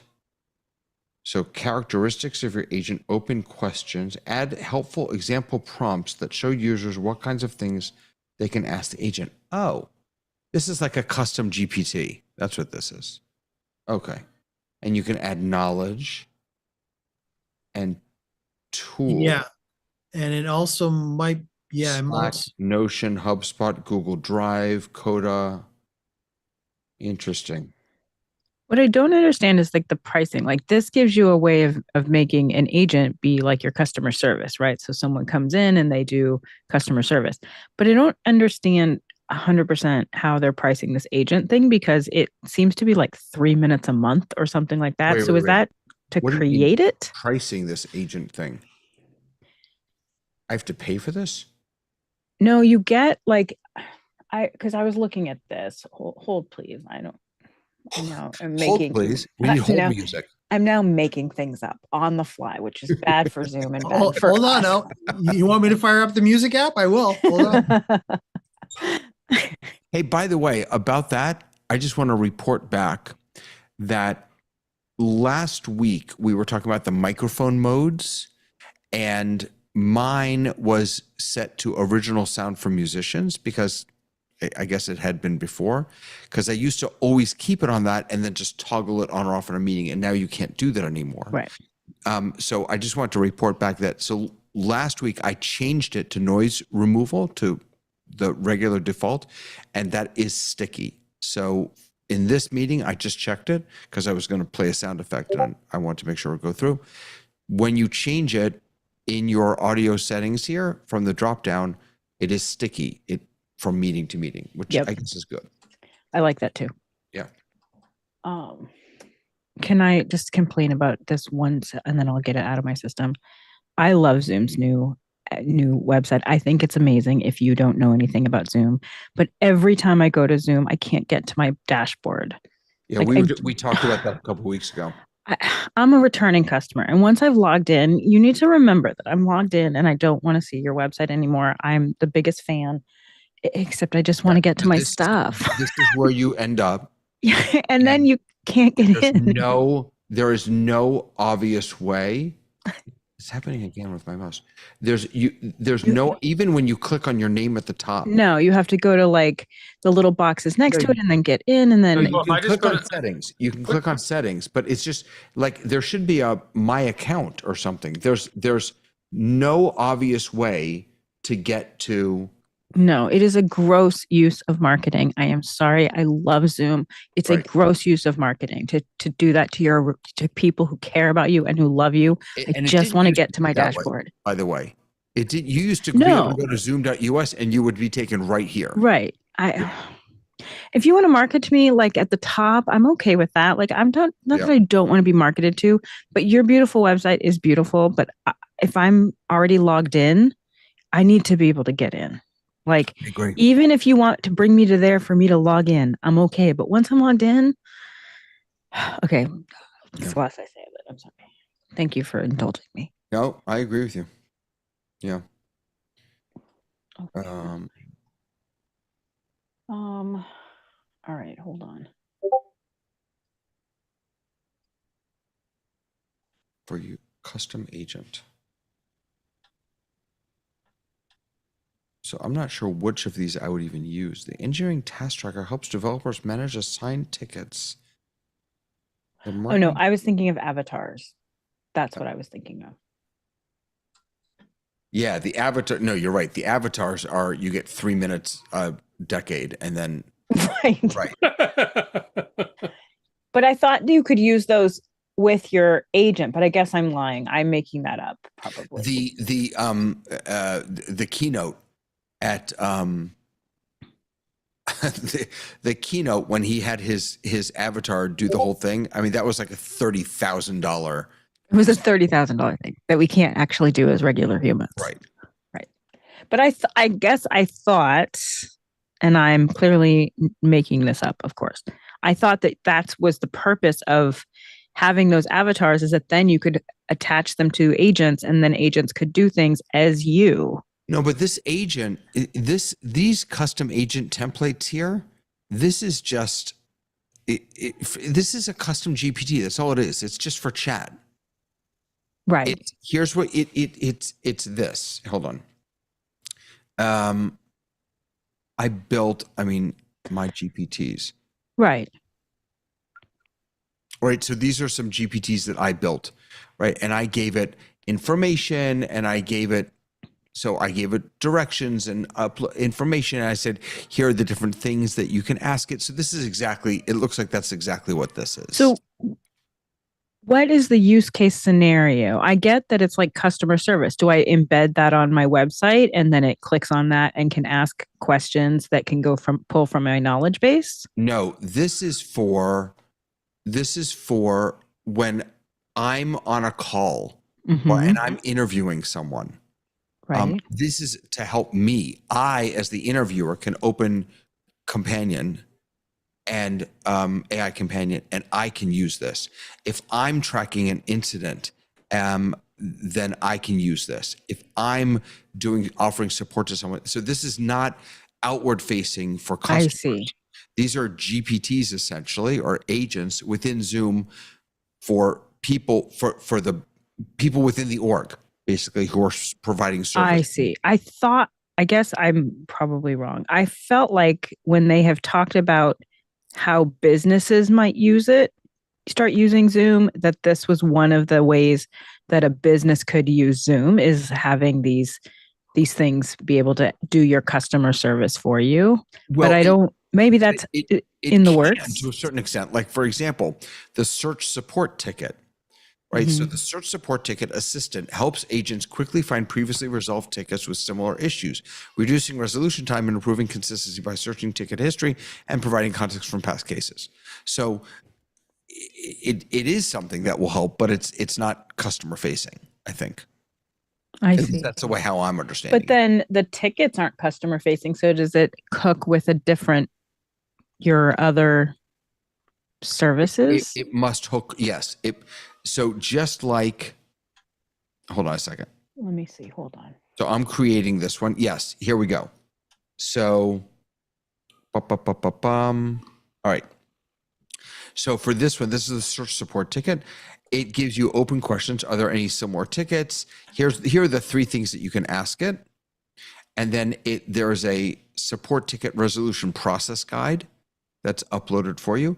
And then in here, they're using Zendesk, but you could add other tools. I see. You have your own tool for tracking support cases. And I don't know anything about support cases, so I don't know what you would use, but then you can connect it up here. So you can connect whatever tool, like through a Zap or something. You could connect your own. I guess it's like whatever a Zap, your thing. Actually, so all built in. So there are some that are built in, custom, and marketplace. So there's marketplace things also that you can add. So I don't want to say that everything is available, right? But I mean, there's a lot on here. It's not something I have a use case for in that way, although it could be. Because you and I were in the same boat. We're all alone. We really should just be in an org together. Well, that's what. So here's the thing. This is where I got intrigued about agents. It seemed to me, and again, we're not rehashing why that there was a lot of ineffective stuff, but this is my confusion is probably perfect analysis as to why the keynotes were ineffective. But my thought was that, for example, I run everything by myself, and I often have people coming into my events who are like, I don't know how to do the blah, blah, blah. And the ideal thing would be able to have this agent or something that I could be like, here's how you use the breakout rooms, so that I don't need to service that person at that moment. I could literally ship them off somewhere and have my agent do it, or have my agent handle that, or have like a thing where they could be like, I don't know how to use breakout rooms. Here's how it is. Or how do I talk? How do I raise my hand? You look under this thing. That's what I thought agents were going to make my personal life easier. And I'm not sure that that's true now. If those users are in your org, then you could use it that way. But outside of my org, it doesn't work. I don't think so. No. Okay. Well, that's mildly helpful. I'm maybe I'm wrong about that. I don't know. I feel like that these things were how businesses could use it. And again, not businesses like us in the live event space, but like if I'm a customer service fronting business, then I feel like these were the answers to that problem to keep people in. Now, it's very possible that is their long-term goal and they have not realized that goal yet. And these are the beginning phases of being able to integrate, because they're starting to try to make themselves a Google workplace, and it's becoming more. It's kind of like when docs came out and we were like, these are amazing, except you can't export them, and now you can, right? So I don't know where they are in that process, or if I'm just making up really cool things it should be able to do in my brain, but anything's possible. One other thing. So I just found, and Mike, thank you for sending along. Thank you for sending along that link. So Custom AI Companion is an add-on. Right. It's $12 a month. And you get, I don't know why there's no image here, but you can have custom agents, you can connect your company data, yada, yada, yada. And, when I saw that, it made me think that now that you can get a single seat business license, it's kind of silly to buy a pro license. I mean, if you see yourself using any of these tools, like Custom Companion is included for free, Zoom Docs is included for free, scheduler, clips. Yeah. I switched mine for $3 a month. Stuff. Yeah. And it comes up to $36 extra a year, and you're getting a lot. If you're going to use it, you get a lot of stuff. Mm-hmm. And 300 people in a meeting. So you're basically 300 people in a meeting, and you could run a high level event, and a low level event in that account. That's exactly what I did. I did too. I had 4 or 5 pro accounts, and I'm like, you know what I can do? I can consolidate 2 of these into one business account, and I don't need that many. You know what I wonder? what I'd like to do. So right now I bought in with the 10 and I'm using 9 of them. What I'd like to do is say, hey, can I stop paying for the 10th? I don't Maybe. know if they'll, You may already get a discount though in do. them. I So already get a discount because I might not signed be, up. it might not be any different. No, so A I 9th to got a 10th. discount because I signed up through some special deal that they were having a 50%. So I get like perpetually 50% off, which is kind of amazing. And I part of the reason I don't want to ask is because I don't want to. You don't want to lose that. Like, Because if that's a I mistake, had I a, don't want anyone to. yeah, because I had a discount question too. Where I was like, hey, I get a discount here. Can I move it here? And they were like, no. Yeah. It's like, no problem. Yeah. But actually, the price difference, it looks like monthly is $5 a month between a pro and a business plan. But you get a whole bunch of other stuff also. So, I'm looking at the comparison page. If you're on the free plan, you don't get to use AI Companion at all. Yeah. It's not even included. I wonder, so then does that mean you just don't have that button? Like Yeah. if someone starts it during a meeting, do you just not have that button? I can tell you on a That's different interesting. non-pro account. I think that's what it is. Yeah. Yeah, 3 minutes per month of custom avatars. That's But so here's the thing. If you did one meeting a year that was a more than 100 person meeting where you had to bump it up to $50 to get that meeting, you've paid for the year. Right. You're absolutely right. Yeah. Basically, you've paid for 10 months of it. Yep. So to me, it was totally worth it because I've every single year bought at least once, if not twice, a little large yeah, meeting add-on for yeah. $50. And now I don't do that anymore. Yeah. David, I gave you a perfect reason for you to actually be trying BitFocus Listener. Wait, just the put it in chat. prompter global hotkeys? Yeah. God, what are you doing to me? Hold on. I'm putting it in. For all you teleprompter users out there that actually use their teleprompter If they release software. their camera hub, you can global hotkeys to control prompter. I do that anyway. I do this. Is this? You can this just is make new. a thing on your Stream Deck with those. Yeah, Right. there's a plugin on your Stream Deck. Yeah. BitFocus Listener. No, what he's saying, I bet you even On Main Companion. No, but I don't even need that. There's a native prompter plugin and I just press buttons and it works. Like I'm old. I can do keystrokes. Yeah, I don't need to listen. Then you guys don't need Zoom OSC either then, if you can do keystrokes. No, you do. Well, don't get nasty, gang. I live without OSC for months now. I'm a PC person. Yeah, I'm sorry about that. So who's really bitter, Mike? Yeah, really. No, Mike, you the answer for PC people is Zoom Rooms, right? Is that how I understand it? Like instead of Zoom OSC, it's either buy a Mac Mini or does Zoom Rooms have this similar functionality, I believe? Or am I wrong about that? I don't know enough about Zoom Rooms to answer that, but I'm pretty sure that Zoom Rooms has some additional functionality, and it of course means that you have to have a Zoom Rooms appliance, which also means that you have to have Zoom Rooms license. But at Zoom Rooms, so I do not pretend to understand about Zoom Rooms. I don't only understand them know at all. that JJ McKenna came and ran my event and put a Zoom room, which was on another computer, into my meeting and was able to do magic. Obviously, I don't know how to do that magic, but I do think there is different functionality, and the devices are not what I traditionally thought of, which is like it has to be on a meeting device in the middle of the room type of situation. I think those devices can be like certain computers or whatever. So I don't. And then it can do all kinds of cool things. What he ended up doing was projecting one meeting into the other using it. So, but again, JJ is JJ. David Brady, thank you. It says that Zoom Rooms has some basic OSC commands. It's analogous with Zoom ISO. So it basically plays the role of Zoom ISO for Windows machines, which then has OSC sort of built into it, some basic OSC stuff. Fantastic. Thank you for that, David Brady. Oh, you know what? I lost my YouTube comments when I passed host. So I'm using the app, the live streaming app, and I use it now every week, and it works every week. Now that I've said that it won't work next week, but it works every week. But I have to clear the channel every week and re-add it. For some reason, I cannot use it more than once.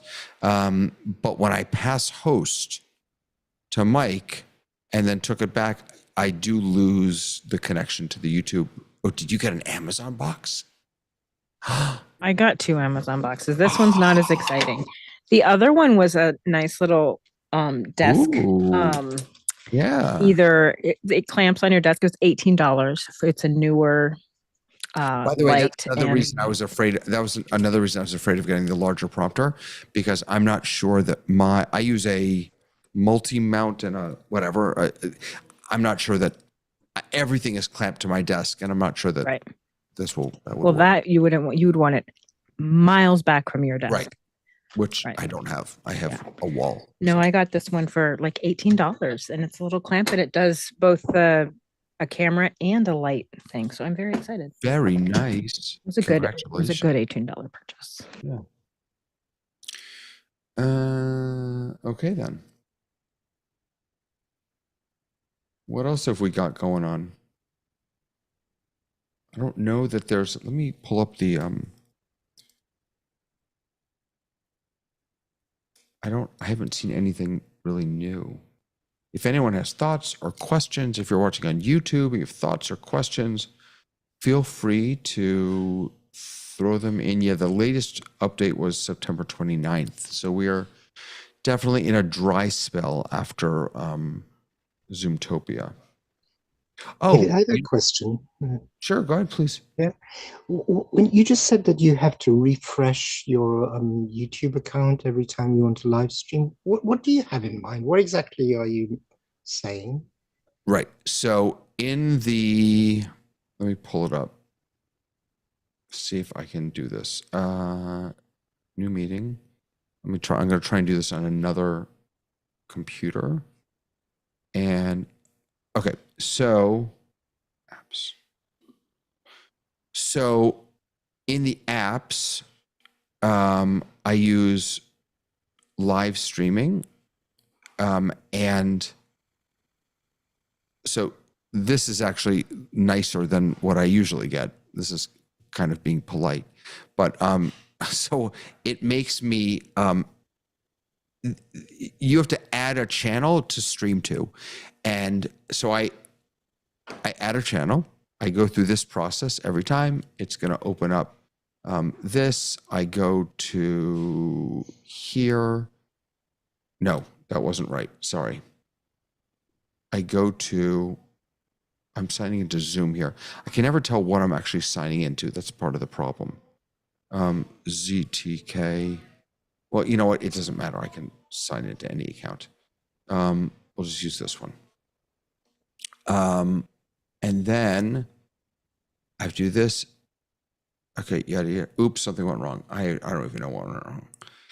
You have to log into Zoom, and then you have to log into YouTube. And let me try this one more time. Let's get rid of that. Let's bring this back up. YouTube. Let's try this, and then I'll try Zoom Test Kitchen. Continue. Okay. So then I get this, and it, and I can, because I preset up the stream, I select stream, I click add. Now there's nothing there now because we're in here, but it would be there. I would click yes, boom, and then it would show me, and I'd start streaming. Beautiful. Works perfectly. The next time I open this app up, I see this account with a big, like, I don't even know what it says, expired or something on the bottom in red. I have to delete this account, this channel rather. You can't even do it from there. It's, where is it? Remove channel. And then I have to add it all over again. So I have to go through this process every time I use the live streaming app, the one that's from Zoom. You're muted. The expired message that you get, does that mean you're still logged into Zoom, obviously? That means you're expired, your login to YouTube has expired? Presumably, yes. Or the connection between the two. Right. Yeah, it sounds like from what I'm hearing, Robert, it sounds like the API between Zoom and YouTube is dying after X amount of time because it hasn't been used. So they've severed Right. the connection between the two of some sort. Right. And I try refreshing the app. None of that works. I have to remove it and then add it again, which is whatever. It's not the end of the world. Like, if I were not using the app and just streaming directly, I'd have to log in on the web anyway. So, Okay, I got you. Thank you. yeah.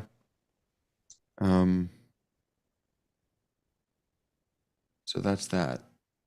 Yeah. So there are no release notes. There's nothing.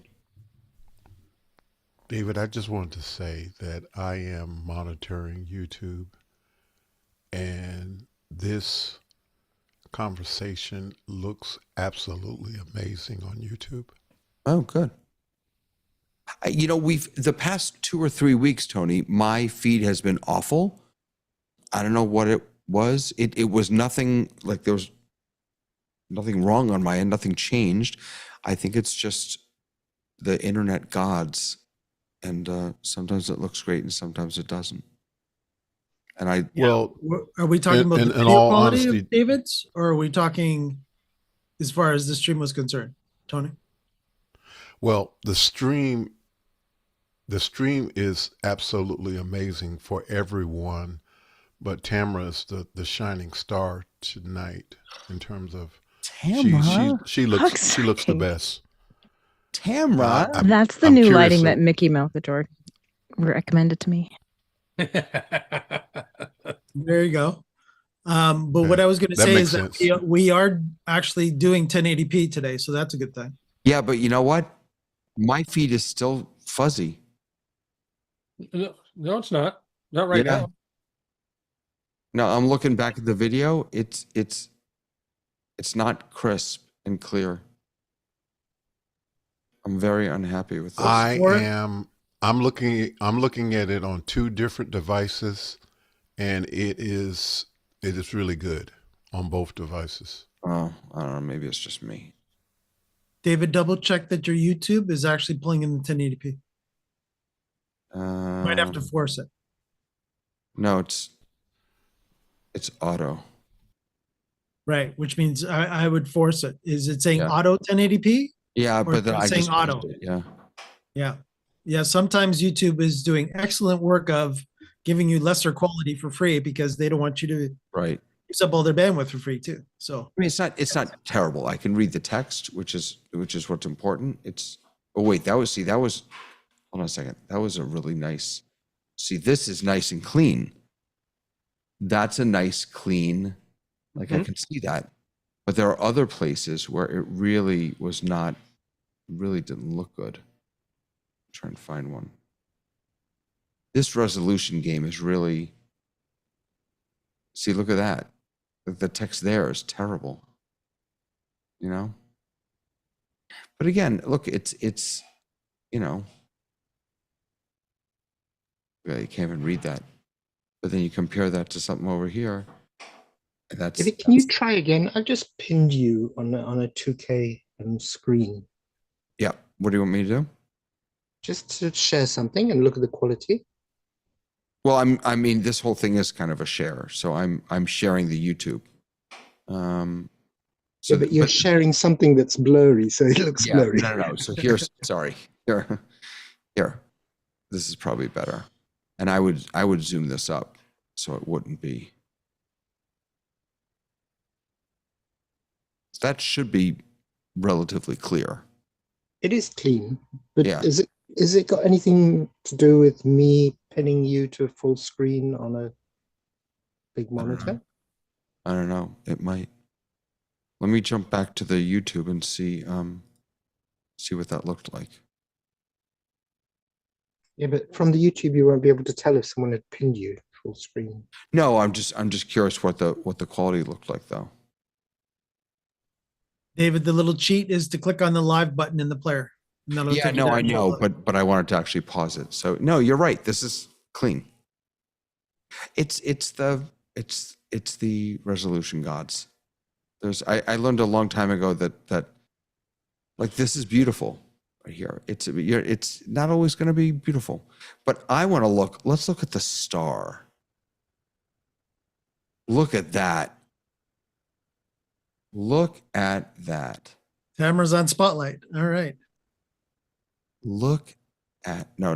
Don't look at that. No, let's go. I think her lighting is fantastic. I'm just curious. Did Mickey do any other adjustments besides lighting? No, Mickey has like told me to buy this light and I bought it and I turned it on. Like that is all I did. And it's the cheapest light in all of my things. The only thing I have is one Elgato over here and then my main little LumiPad 25 with the little screening thingy on it. And it is the most basic light that I own. And I have had nothing but compliments. And I hated it when I first put it on. I was What I don't is like it? this. What's It's it a called? LumiPad 25, which is I think 11 inches, about an 11-inch panel light with a LumiPad 25. yes. And then I also have there's a screen, the little filter grid? thingy. Yeah, a That you grid put- Yeah. that I put on top of it. And I plugged it in and I have done almost no work with it except keep my other Elgato as a side light. And I haven't even finished my backlighting or anything. And I was like kind of pissed and I was like, oh, I can't believe this. And then someone texted me like, your lighting looks great. And I was like, I had no idea. So This is it's pretty cheap for only in the grand scheme of things. $120. Yeah. It was like, so I like it because you can put batteries on it. I have it plugged in, but you can put batteries on it and take it with you, which I will do next time because I hated my lighting in New York recently, which is why I got the little extra little thingy majiggy. Yeah, it's great. It is super, super old school in terms of all of my other lights can be run on my phone and this one cannot. I had to put it on a smart plug to turn it on and off. And if you want to change the temperature, you get up and you walk behind it and you fiddle around with it like we used to do in the old days. So if you are a person Can you who just talk about the positioning of that light? Because I it think is it's directly above me at about a maybe 45-degree angle. And so it's higher than your head. It is higher than my head. I wear glasses, so I always put everything higher than my head. So yeah, it's about, let's see, maybe 4 feet from the top of my desk, 4.5 feet from the top And of my your desk. room, apart from that, is dark, is it? My room is dark, except for I have an Elgato, the medium size, like Key light. key light. So like key light air. Which is on the side. I used to use 2 key light airs, and Mm-hmm. it's like I can show you because I can control those on. I can control those on my phone. So give me a second. I have Your 2 lighting, if you don't mind me saying, is theatrical. It has layers in it. Thank you. That's what makes it. We so love that. beautiful. This is what I used to use. Wait, maybe if it did not turn it on. Oh, I used to use just 2 key light airs. I now turn 1 key light air off. This is 1 key light air on, which is not very bright. And then I have the other one, the LumiPad. When I add the LumiPad, that's how much extra lighting I have on the side. So this is my fill light, my main light. Beautiful. Thank you. Absolutely beautiful. So now I've passed on Mickey's advice to everybody else. One of the things I can't stand about the key lights, I happen to love the Elgato key lights. They're ridiculous. Like there's no reason to spend that much money on a Right, key light. absolutely. But I was young and dumb, so whatever. But Me too. I have 2 of them. Yeah. But one of the, if God forbid, if one gets disconnected from the Wi-Fi or from your computer, like there's no getting, like it takes me days to. So I'm hoping to swap that one out with the LumiPad 11. Yeah. Which is the smaller one. And then I'll move those to another part of my studio or when I have a little bit of a second setup. Yeah. So you say that, David, what do you mean by, I mean, because I have that happen probably once a month. Yeah. And all I do is they're both plugged into a power strip. I power off the power strip for about 30 seconds, power it back on, and they both blink. Yeah. And because I've got them pre-assigned in my router to fixed IP addresses. Yeah. See, I don't know what that means. So in your router, you can actually, by device, you can say this device will always be returned. So it's going to try and connect by DHCP, right? The Yes. distributed host connection protocol. So, but your router can say, I'm always going to return this specific address. So that's probably what I don't do. And I don't, in fairness, I don't really have access to, because I'm in a business office. And so there are multiple different connections and things. So that's probably the smart way to do it. For me, it's a matter of resetting it, looking at my phone and looking at and hoping that it finds the, Honestly, that's why I'm making the switch. In that respect, I would be very happy with a dumb light. Yeah. But when they work beautifully. I saw Mike nodding. He knows exactly why I do what I do. Literally everything in my house is on a known IP address. Yeah. Yeah. Every single thing again, corporate wise, everything has its own IPs as far as cameras, computers, phones, lights, everything that needs an IP, it has a name to it, and it always will get that. Just because the fact that there's too much administration now built in. There's a reason there's an IP there in the first place in the gear. So you might as well understand that, there's going to be some sort of administrative going on. So you guys are smarter than me, though. I don't know how to do that. I'm right there with you, Tamara. Yeah. that whole conversation. And again, too, especially if you're getting into NDI, especially as you're getting into more AV over IP, that madness gets even more elevated, because all of a sudden, you can only rely so much on what they call discovery server or discovery methods, that it will hopefully find that gear properly on the network. So you obviously are always getting the same IP address for your computer. Otherwise, Companion would go nuts. Yes. So David, you've been very lucky that way. Because either that or you don't shut your computer off very often. The Companion one of the two.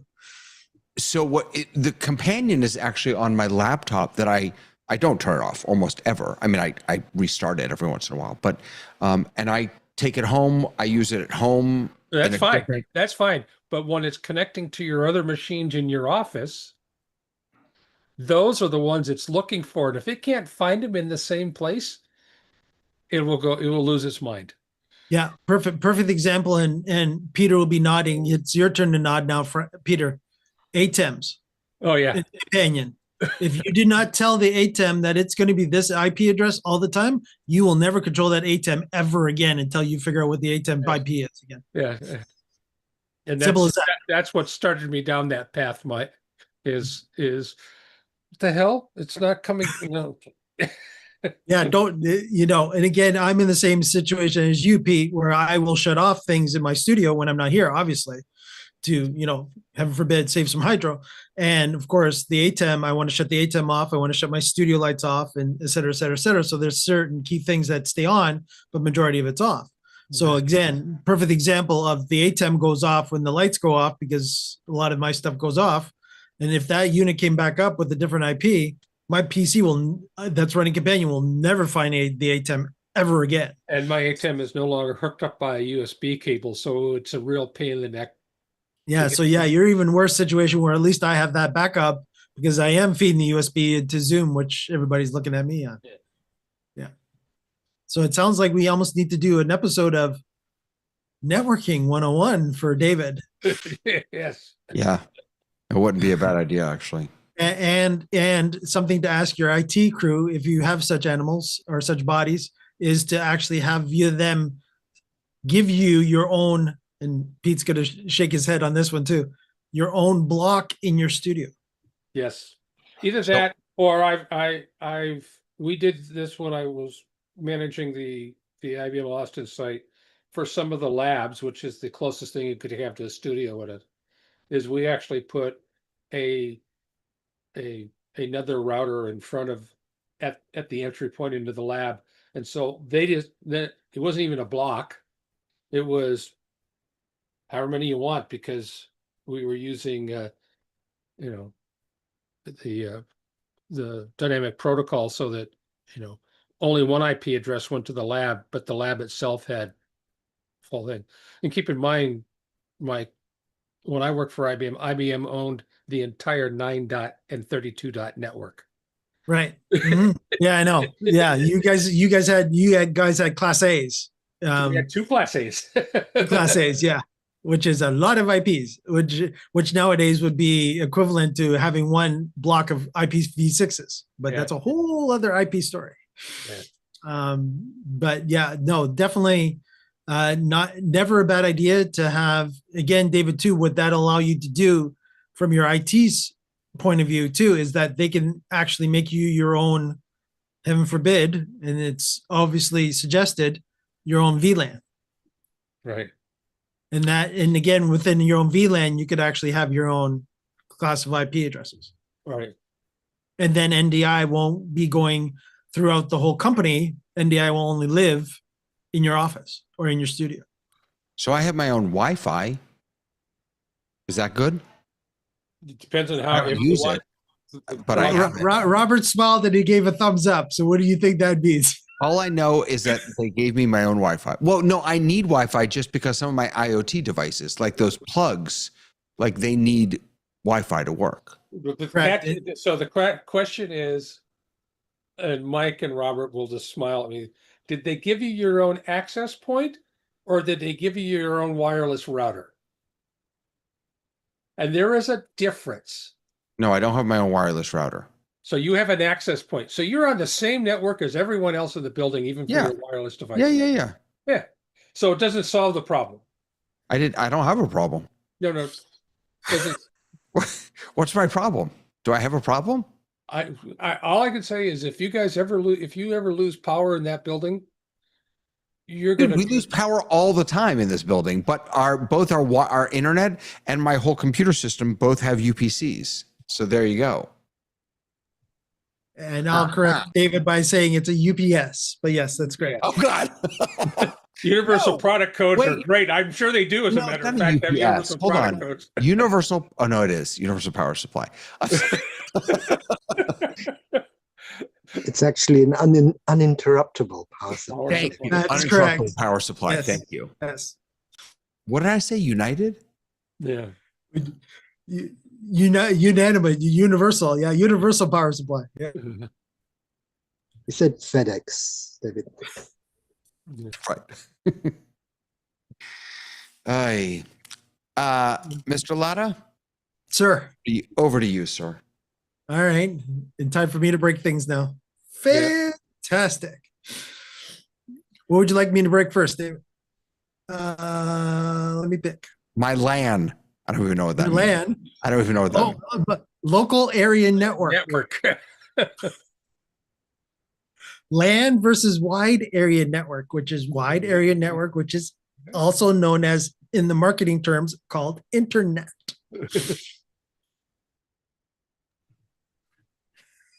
Internet. Yes. So, but yes. So if anybody has any questions, That is super cool, David. That's awesome. I like that one. I like that one. And David, just if I can just add my 2 cents, keep that information about your network layout to yourself. You know, we have some naughty friends who come and pop in every now and then. They like layouts like yours. Yeah. yes, Zoom bombers on steroids. All right. They won't bring you pretty pictures. Trust me. They'll do other things. Yep. Cool. Yeah. So that brought me back, Pete. Yeah. So you guys had Class A's, 2 Class A's. And just for everybody on YouTube, if you're not entirely familiar with IP addresses, we'll go over it quickly, which is basically if you have your multiply 256 times 4 times itself 4 times, and that's how many IP addresses the IBM company had twice. Right. Twice. That's Twice. right. So, Twice. so Right. for instance, I mean, it was actually well organized. I mean, I could, 9.26 is IBM Austin. Anything that starts 9.26 was in Austin. I knew that to begin with. 9.3 was Poughkeepsie, New York. So, and then everything cascaded off of that. And then, like I said, in the internal labs, we had a second router, basically just like you do at home, where you have a router coming in from your service provider giving you one IP address, and then you have a bunch where we do the same thing in our internal labs. Right. And By this the way, I am definitely dating myself. When you said WAN, better known as the internet, back when I started, the WAN was that internet connections that connected the laboratories together. They were all 9 dot, right? But it wasn't local by any means. I mean, No. it wasn't local. It was 9 Yeah. dot anywhere in the world. Right. Then Yeah. when we went through the gateways, then it became the internet. Right, correct. So just so I'll expand a little more for Pete's sake to bring it down to layman's terms. So what they were able to do internally was actually route, because they were such a large company, they were actually allowed to by ICANN, which are the guys that actually give out the IP addresses. They said, we want to internally use external internet IP addresses, because at that time nobody was using the internet, so they were giving them away like candy. Well, that's no longer, they're only giving IPv6 away for candy now. They're not even giving away IPv4 blocks much anymore to any ISP that asks for it. And you have to be of certain level to even get a class C nowadays. And that would be only 255 IP addresses, not what Pete's talking about, which is 255 times 4 times 2, right? And that's a lot of IP addresses. So what they were able to do is internally route public internet IP addresses, because they had all different campuses. They grouped them all together internally into what we would, back in those days, was it a token ring, Pete? Well, it depends, but it was okay. You got to remember, IBM was one of the original producers for DARPANET. So, your point, but ICANN gave it away. The first 10 were actually pre-assigned. So 9 dot was given to IBM. Oh, okay. All right. All right. No, Now, that's fair. 32 dot, That's fair. 32 dot we had to go get. But from ICANN. Yeah. Okay. That's fair. That's fair. I know when I been in the internet industry, when we ended up with our blocks, we had to get them through UUNet. So UUNet already at that particular point was through ICANN was actually giving out blocks, right? Because again, ICANN didn't just want everybody to go to them, but UUNet, again, of course, the main guys, not ARPANET, but the main guys that actually what we call the public internet now. UUNet boys were that I was part of. Well, again, I was part of the Canadian version of it, but the UUNet US are the main guys that actually did start the thus thing that everybody's trying to police well called the internet right now. Let's talk ARPANET. Victor saying, just kidding. There you go. So even Victor was talking about ARPANET as well.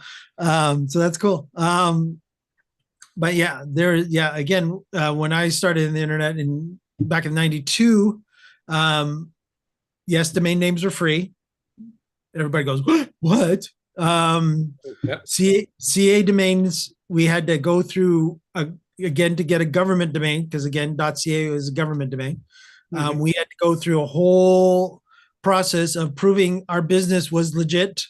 And we basically had to send in lawyer documentation to the registrar of the .ca domain back then, which was not easy as it is now, which is you can have one in 10 seconds. I had to wait, not a word of lie, sometimes 2 to 3 weeks to get a domain name. You have to go to Public Works to get it? No, oh, no. Actually, it was a person in University of, for whatever reason, this person was the only person too, and he was based in University of Vancouver. Oh, interesting. I would have bet Waterloo. Yeah, I was too. But again, so the time zone didn't help me either because we're in Ontario, and of course, BC is on the West Coast, so that didn't help me either. And every time I tried to get a hold of him, he wasn't around. And yeah, it was all fun and games back then. But oh yeah, as far as I remember the first ISP which I was with, we had easily 10 domain names, and it was like, okay, fine, we did one, and then as we kept going along, we kept adding the domain names. Of course, back then, for the American domain names, which is comnet and org. Yep. And mill. And mill. MIL. Oh, yeah, military. Correct. Yeah. Would have been. We had to go to NetSol, or what we now call Network Solutions. Yep. Or they used to be called Network Solutions. They ended up turning themselves. So they were the original registrar in the U.S. For U.S.-based domains, but we only had our CA that were allowed in Canada. Some brief internet history for all our bodies on YouTube from Pete and I, the OGs when it comes to being on the internet side. So so if anybody does have any questions to give Pete and I, and Robert is still there, even though he's rearranging his office, he's still listening to us, so he can pop in if we need him. And of course, from the House of Worship side, we've still got Tony Mobley. Tony, so the webinar scenario, I just want to make sure that you understood too that when it comes to the webinar or Webinar Plus, because if you do have access to Liminal and Liminal going forward, you will have to have at least Webinar Plus.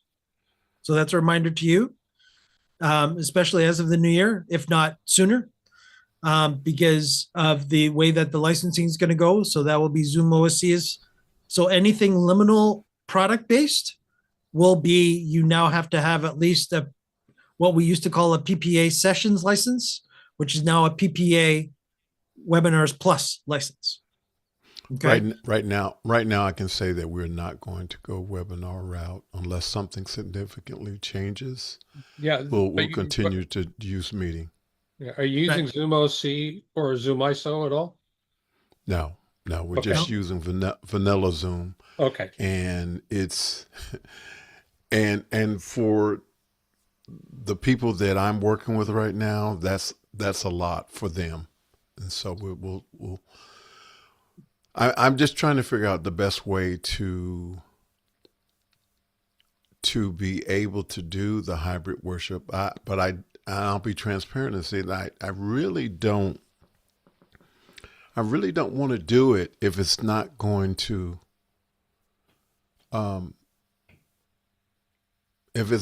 be meaningful to those who are watching.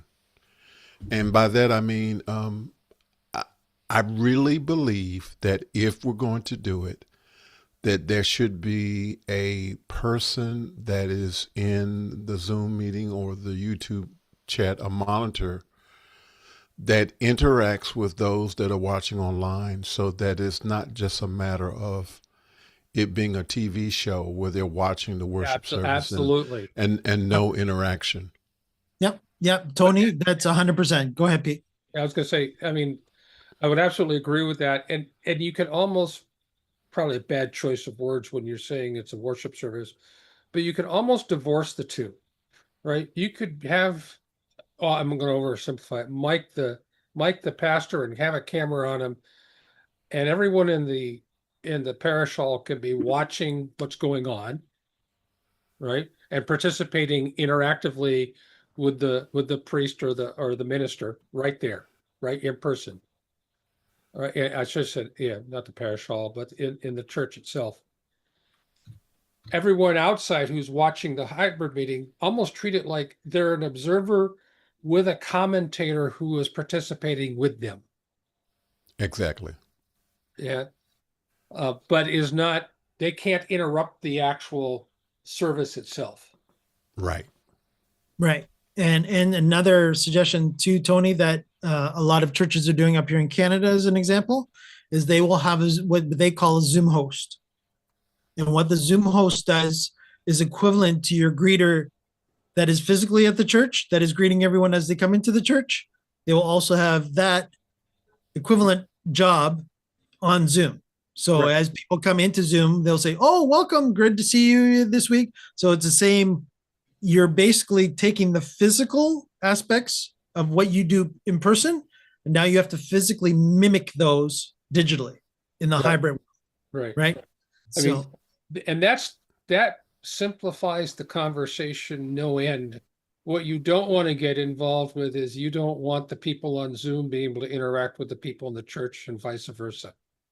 Right. yeah, that is a technical. That's a nightmare. Yeah. Now, what we're not saying is that, when it comes to using like a Zoom tiles or such like that, so that the local audience gets to see the remote audience, that's not a bad thing.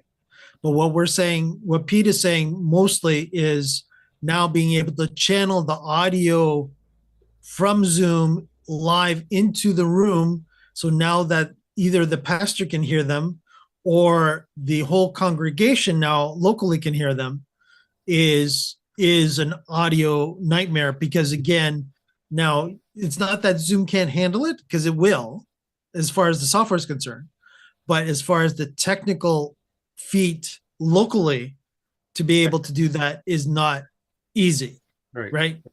It's not just you hook this up and it's going to happen. No, it's there's routing and such like that that has to be done by the hopefully fairly skilled audio mixing person to now go, oh yes, we're going to be now allowing people from Zoom to talk. I have to now turn that on in the sanctuary, right? Or in the church, insert here, right? So there is a bit of that would have to go on to bring live Zoom comments in, but it's not that it can't be done, and it is being done. But again, it's all about the different skill level of your volunteers, or even the lack of any volunteers that you currently do have, right? So that is the best way of thinking about it, and it's not to scare you, because it's not really scary. And this is what David is talking about too, is that once you've got your, and Pete as well, with again different congregations, different religious situations, will sort of have, at least you would hope, a pattern to the actual sermon or the service that is happening. So all of a sudden, the priest will walk out, and then he'll do this, then he'll walk up to there. And again, I'm doing the Catholic stuff, and Pete's laughing at me already. Then that now you have to go to this camera, because you now have to show the back of that person because he's standing at the altar. And then you go, and now he's going to be going from the altar, and he's going to be walking around. So now I have to do a wide shot. Pete, how am I doing? The only thing that we don't even try and mimic is the kneeling. Right. Exactly. And again, of course, that's the Catholic Church scenario of us kneeling. But again, yes. But again, so again, if the pastor or priest is going to be walking up to a podium, make sure that you got that camera ready for that podium shot. So it does become, there is a reason that if you even watch, you're not going to be doing anything different. And Pete, correct me if I'm wrong on this too. You're not really going to be doing anything different than if you've actually watched a church service on television. Yeah. That's fair, right, Pete? Yep. I mean, it really comes down to, and I wasn't kidding. I mean, if you look at it in our in the church itself, if you look at one of the balconies up where, this is a very old established Catholic church here in where I live, Tony, and it literally on one side of the balcony in the back is an organ, and the other side they carved out space for a control room, so that somebody is up there managing all of that. Now, if you want to talk about complicating things, mic and organ sometime. This is a pipe organ. This is not an electronic organ you could plug in a 1/4-inch jack into. This is a pipe organ. Fortunately, we had some people in our parish who actually do that for a living, and they figured out they do sound for a living, and they figured out what kind of mics were appropriate. Because it turns out we burned out a few mics. We fried Yeah. a few mics.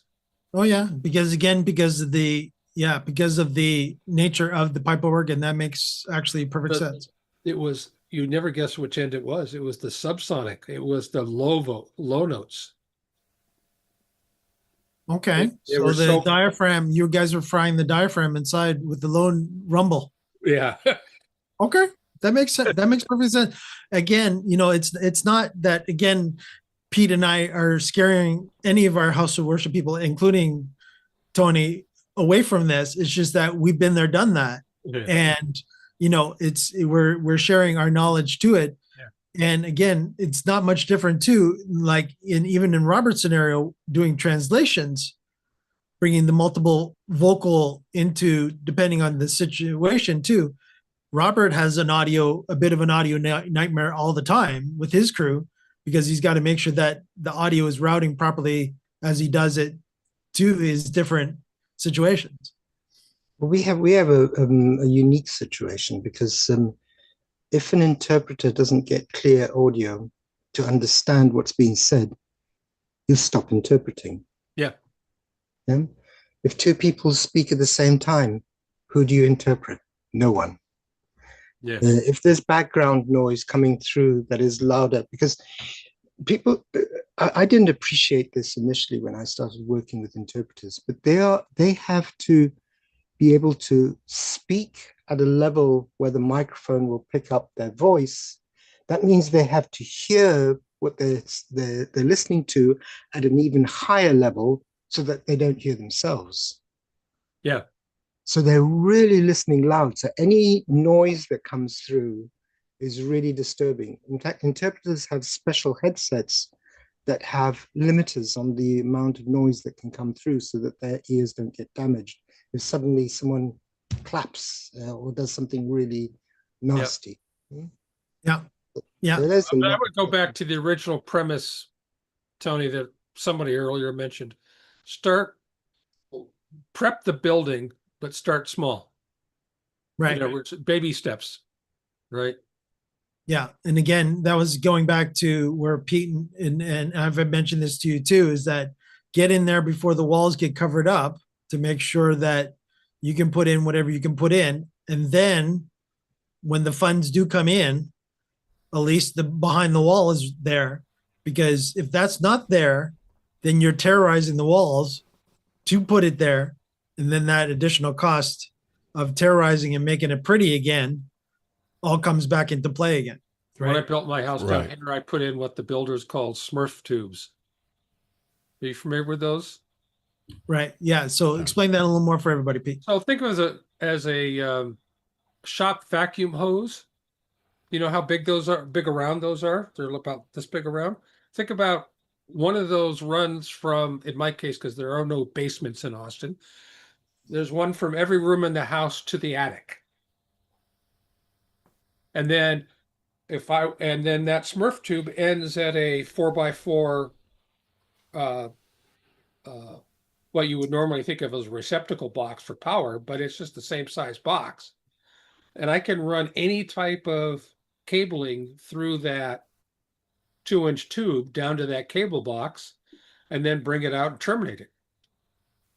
So that was, as an example, I had cat 3 in this house originally when I built it. Now has cat 6 running everywhere, but it was a simple case of pulling the wire through that tube. It wasn't nothing special about it. And it's a smaller version of the same thing, but that's the same thing. Yeah. Yeah. Hold on, Robert. I'll spotlight you for everybody. Yeah. So Robert's showing there's the actual tube, but what Pete's talking about is just a little bit wider than that. And then of course you have the actual, so you could actually pull the wire through. That's the lead that Robert's. Yeah. In my case, they were called Smurf tubes because they were blue. So they were blue. Yep. And the size, actually, I say so, probably a little bit bigger than a garden hose. The first time through, the way they pulled the wires is they attached the wires to a tennis ball. And then at Okay. the other end of the tube, they put a shop vacuum on it, and it would pull the tennis ball through and anything attached to it. Smart. I think That- my 2 cents is if you plan on changing some of the cables, then it's better to have several smaller ones than one big one, because it's really difficult to pull through a new cable if you're leaving existing cables in that piping. Yeah, I can honestly say, Robert, I've only done the one change probably in the 10 years I've been in this house, which was, upgrading my internet. However, upstairs, you'll laugh at me because this is serious overkill. I have SDI running to all the rooms upstairs. who likes that? Oh, sorry. Am I showing my 2 thumbs up? I'm sorry. All right. But yes, that wasn't a bad idea.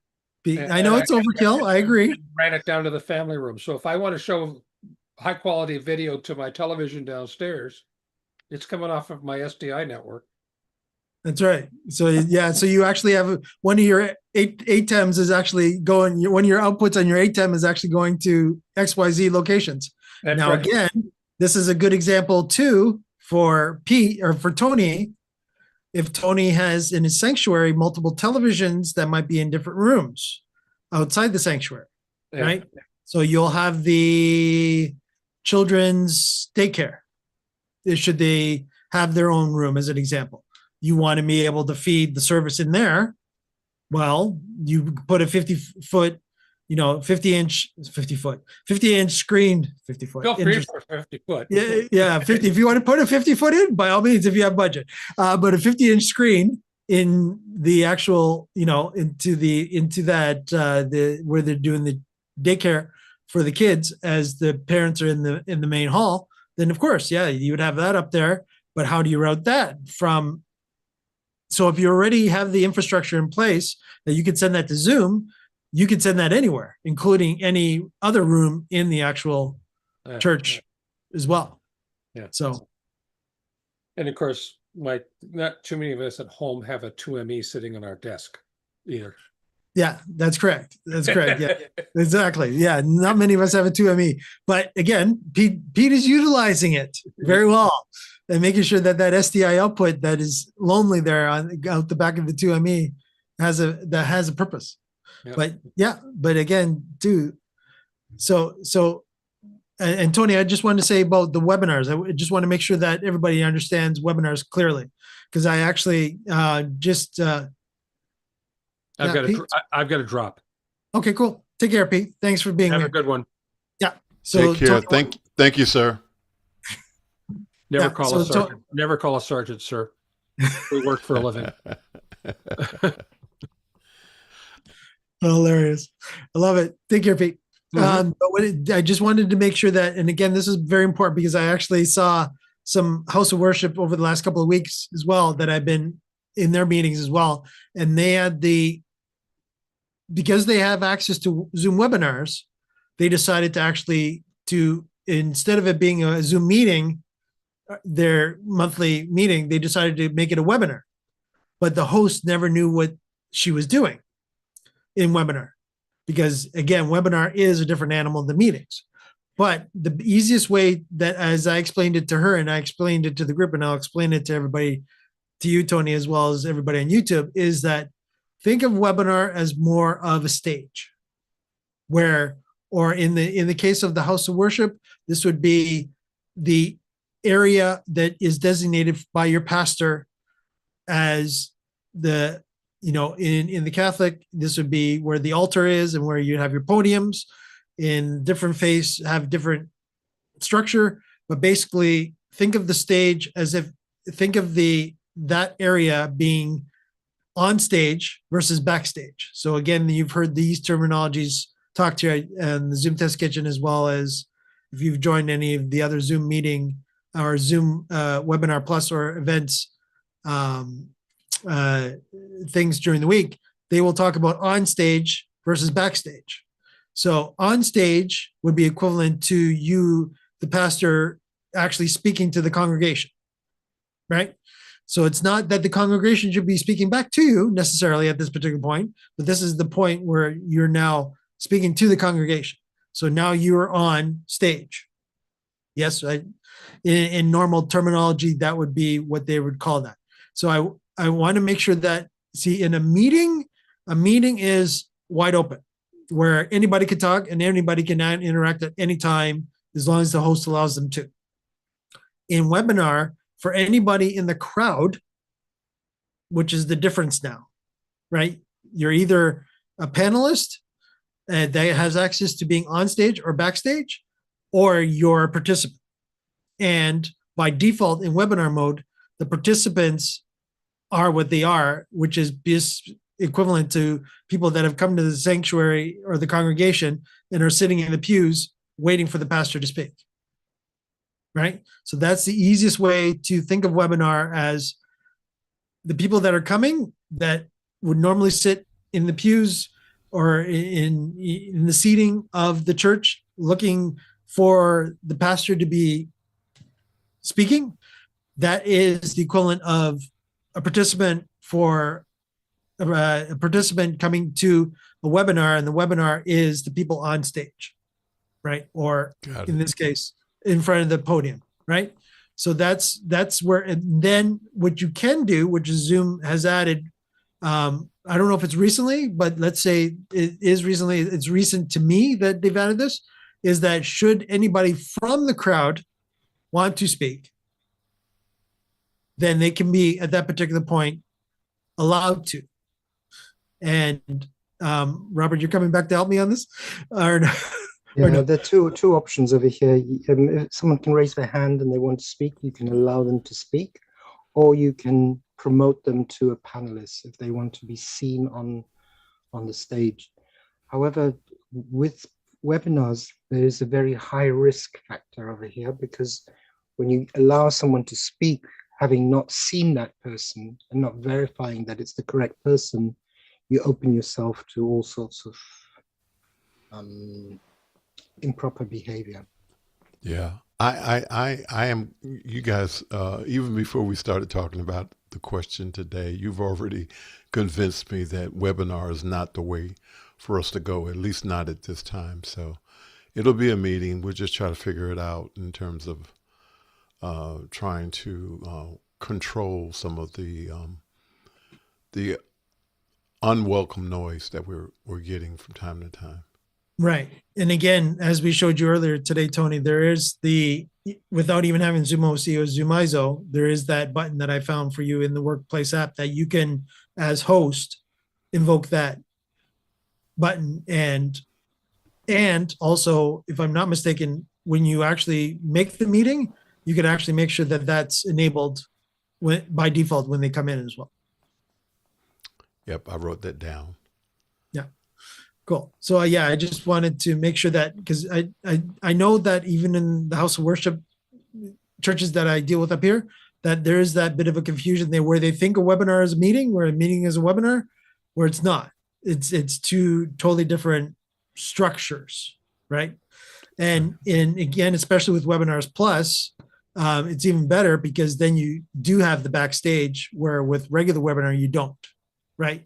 So that's even better in my opinion, because I know even when I do the weekly show with John every week, I go into backstage automatically when I connect, and then John and I can actually talk backstage before we actually go on stage to do the show, right? As an example. Right. And I can also stay backstage until John actually says, hey, and welcome, Mike. And then all of a sudden I promote myself from backstage to front stage, as if I was physically walking from behind the curtain to going, hi, everybody, I'm here, right? So that's where webinar, and especially Webinar Plus, is different than meeting, where meeting is like sort of like a huddle sort of type of mentality. Yep, got it. All right. Cool. Thank you both. Well, thank you, Welcome, Zoom Tony. Test Kitchen. And I'm going to see you guys later. Have a great weekend. I enjoyed the conversation today. Cool, Tony. We're glad that we can help you. Take care, Tom. All right, YouTube audience, any questions for Robert or I? And I think Roland's also here as well. He's joined us from Jamaica. So if you do have any questions for us, and oh, Mr. John Idelson is here too. I don't know if he's still on camera or not, but absolutely. If you have any questions from us for us on YouTube, let us know in chat.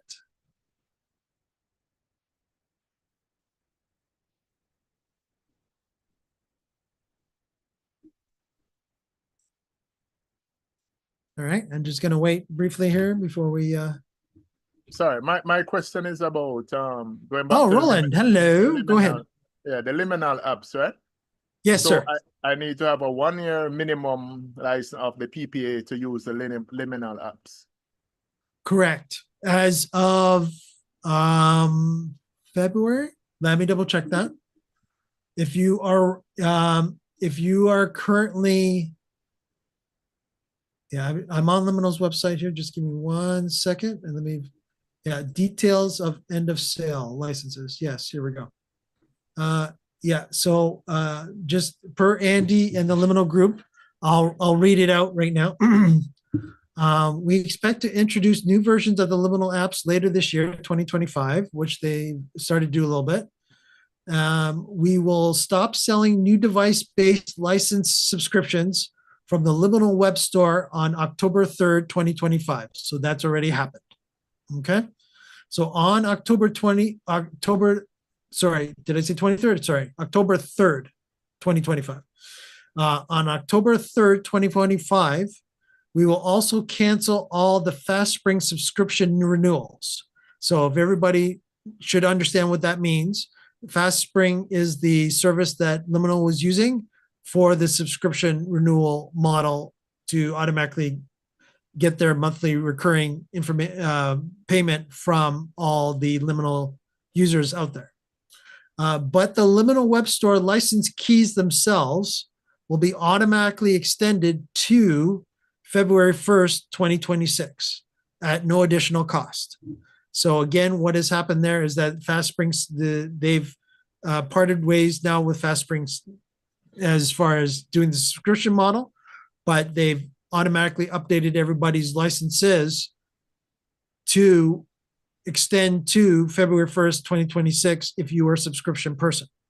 Now, here's the important part, and this is where Roland is asking about. On February 1st, 2026, we plan to delete all Liminal web store licenses and license Spring portals. This means that the legacy license keys will stop activating Zoom ISO and Zoom OSC on this date. Okay. And to avoid disruption in your product activations, you must transition to hub host licensing from the Zoom webinars and events platform for the Liminal apps before these expiration dates.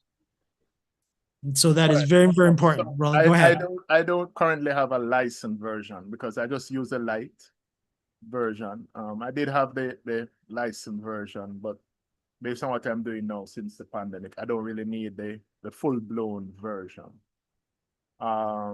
What happens for those licenses? What happened with that? Because I don't even remember if I get a license code. Do I? No. Right. I don't know enough about the OSC Lite, and I'm guessing, Roland, now that you actually moved that from PC to Mac now, correct? I use that on the Mac, from the Mac. Right. I can't use it on the PC anymore. Right, correct. Yeah, I remember that you and I were talking about OSC on Windows, so I'm just making sure I remember that correctly. So yeah, so you're now on Mac and you're using the OSC Lite. Right. Now the I don't know. I'm going to go to the OSC to see if OSC Lite. So you're talking about the Zoom OSC Essentials, right? Which would be the Lite one. Yeah. So I just want to make sure that everybody understands which one we're talking about, because everybody's probably screaming at the TV. There is no Lite. Okay, Zoom OSC Essentials is the official name, and that one is still classified as free. So it doesn't need to, from my understanding, it does not need to connect up to Zoom's system to authenticate that you are a legitimate licensee holder of Zoom OSC Pro. Okay.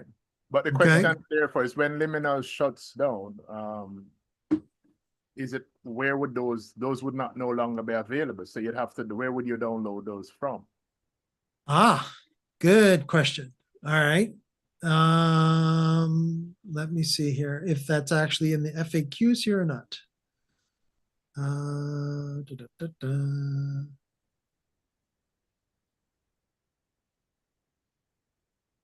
I don't know if they are, to be fair, I don't know. And again, I know we joke and say Andy's name 3 times and he'll appear.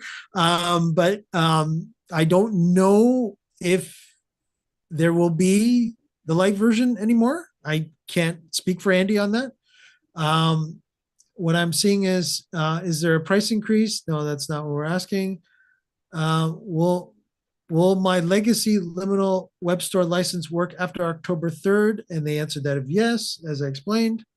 And how many devices can I use the license on? Okay, that's been explained. That's not sort of what you're asking. Are the liminal apps included in the paper attendee licenses? Yes. The paper attendee licenses have the ability to create hubs, and therefore we can use and can be used with the liminal apps. Okay. Are liminal apps included in Zoom webinars licenses? So this is specific to Zoom webinars, not Webinars Plus, which is the Zoom Sessions old name or the new name of Zoom Sessions. So the answer that they said was no. The basic Zoom webinars license does not include hub access and therefore cannot be used to activate the liminal apps. So I'm starting to hear a lot of in the FAQ, Roland, relation to used to activate the liminal apps. That's more than once now I've seen that in the FAQ.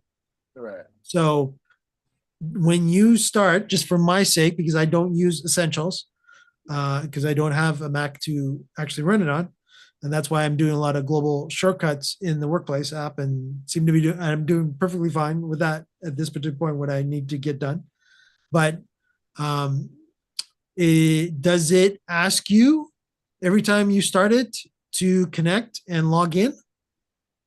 No. When I had the essentials, you had to connect, or else it would. You had to have internet access. When you had Pro, When you I had to the connect. Pro. Yeah. Okay, but with Essentials, you don't. No. Okay, so my assumption is you might be okay, but I would actually reach out to Andy or actually post this in the Discord, in the Zoom OSC Discord of the Zoom Test Kitchen, to find out how the Zoom OSC Essentials is affected, if at all. And I'm pretty sure Anthony or Jonathan will be able to answer that question more specifically for you so that you know. That is a very good question because, again, we don't even know that maybe they might not have the free version anymore as of February 1st too. So we don't know that either. So, and I don't want to say anything publicly. Again, this is Andy under Andy and Jonathan's situation at this particular point. But right now, when it comes to the pro stuff, because you already have to log in, that would be that's the easier way of it. But again, now you need a hub license, which would be equivalent of, as we've told everybody on the Zoom Test Kitchen, to have a minimum PPA of the, I think it's still, and again, I'm going to double check that too, because I know that Still $100. it's still the 100 license PPA, right? Yeah. The next question, follow-up question I have on that now is, Sure. Yeah. let's say I go that route now. I'm paying the $100. Yeah. I have access to the apps. If it is that I want to use it, is it that I will have to be the host or I just need to be co-host? And that because currently right now I just need to I don't have to be the host for the meeting. I can connect as a co-host, and then I can do whatever I want to do. Will that remain the same? And is it that once I log on with my licensed, via my licensed account, I am able to use it? And this is specifically for Zoom OSC, correct? Zoom OSC, right? Okay. Robert, you got any thoughts or no?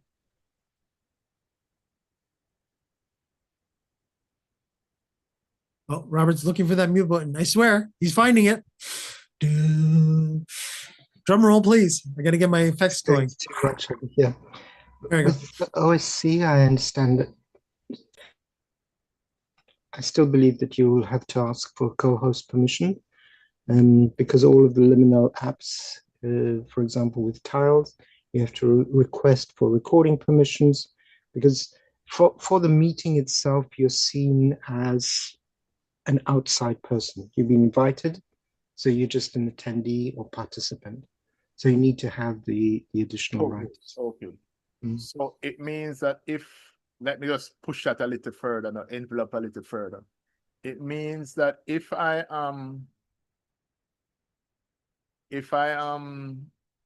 so I'll be able to use the liminal apps as co-host.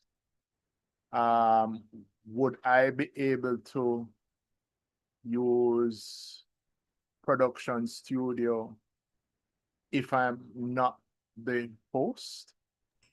No, you need to be careful with Production Studio, because Production Studio is associated with the license holder. So if you are holding the webinar and hosting it, then I can use, right. But if I'm not, then you can't. the It doesn't person work. who is holding because- the webinar plus would have to have that in their license. They will automatically have it in their license, then they can just pass it on to you, the rights to run that. However, the tricky part here is, sorry, the misunderstanding here is that Zoom Production Studio is not part of the liminal apps. It's part of Zoom Webinar Plus. Right. Okay. Right. So yeah, so that is important, Roland, to understand that the Production Studio is not a liminal app. It's an in-house. I understood Zoom that, but I was just pushing to see where the lines are drawn. Right. Now again, if you're doing if you want to offload the production to Zoom, then use Production Studio, right? Yeah. So, and if you want to be more hands-on and do more funkier things than Production Studio can do for you right now, then this is where Zoom ISO and or using vMix or Ecamm or Mimo Live to bring in the individual feeds so that you can now do a better version of Production Studio, right? And then send it back to Zoom. Having said that, you need co-hosts for OSC, because you'll be spotlighting and all those other functions through OSC. However, if you're using tiles, then you just need local recording rights. Correct. Yeah. If you're using, what else? ISO, Robert, I don't know if you need, I don't think you need co-host for ISO. Something's telling me no. You need to have co-hosts. Yeah? Yeah, you have to be co-hosts. Okay. Unless you get nothing. I know for sure you need recording or the other variant for ISO. I'm just trying to remember. Of course not. Not co-host. You need recording or streaming rights. For ISO. Yeah, that one I do know. Yeah. So it's tiles is the same because it's grabbing the audio and video, and ISO because it's grabbing the audio and video. Both of them need to have recording rights or the other variant. I can't remember the other variant. It's not coming to me, but it's either or, streaming or recording, right? And the other app, the liminal app that is really useful is the graphics app, which we're starting to play with. So yeah. And again, right now, I don't remember what rights you need to have. I think it's co-host, but I'm not 100% sure, to tell you the truth, because effectively you're not doing anything with the graphics that you can't do. Except for the Q&A, you probably have to have access to view the Q&A in a more comprehensive manner. Right, than just and doing polling. And polling, yeah, so it'll probably be Yeah. co-host. So you'd have to definitely, depending on how far you want to go. If you're just doing like emojis, probably not. But if you're going further into like needing the poll data and such, then of course, hosts and co-hosts only can see that data. Yeah, but I don't think the engine will start if you don't have co-hosts, Mike. I don't think you can sort of just do a limited amount of functionality. It's all or none. Yeah, no, that sounds fair too. That sounds fair too. Basically what the graphics toolkit is doing is it's basically adding an additional layer on top of the camera, right? So right now, you can't use the graphic toolkit with Production Studio. There is no graphical toolkit equivalent on top of Production Studio at this particular point. You'd have to do that. Let's clarify this, because with the graphics toolkit, what you're doing is you're generating a URL which you can put into Production Studio on a different user via, for example, OBS or something. Yeah, you could mix it in there. Right, but you couldn't. But it won't truly be an overlay if you wanted to have direct overlay now. Right, correct. But you could, yes, Robert is correct. You could bring the graphic toolkit in if you just wanted to show a poll. But again, you'd have to, it's going to be a live generated looking slide as compared to it actually being over, where I put it up here or I could put it up there. It's not going to be an overlay, right? It's just going to be another person at this particular point. You could do it as an overlay, but you'd have to put your camera in through OBS or capture your camera feed through OBS. Right. Yeah, so you'd have to cut from you're in there twice, one with graphic, one without graphic in Production Studio right now, because that's the way it works. But if you did everything locally, of course, you need all the bandwidth because you're bringing everything down and then you have to send everything back up again to Zoom's cloud. So that's where, if you really want the professionalism and such of a really polished looking television-ish production, then you probably want to bring everything down and then send everything up again.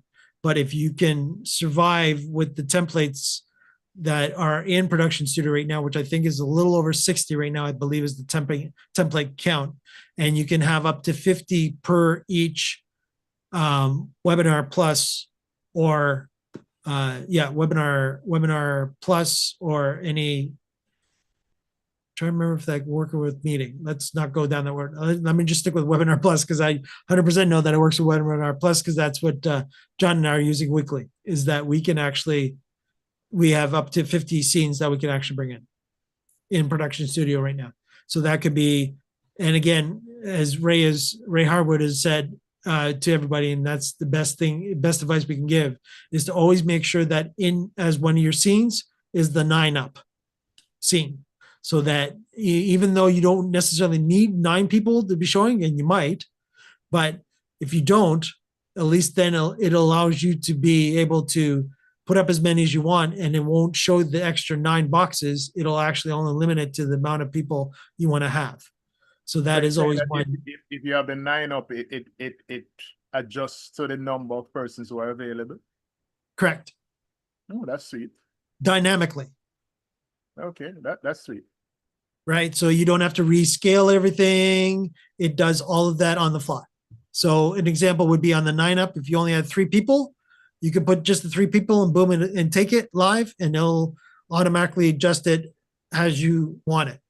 You still have the choice of it being, different aspect ratios, but again, it won't put up empty boxes of 6 boxes in there.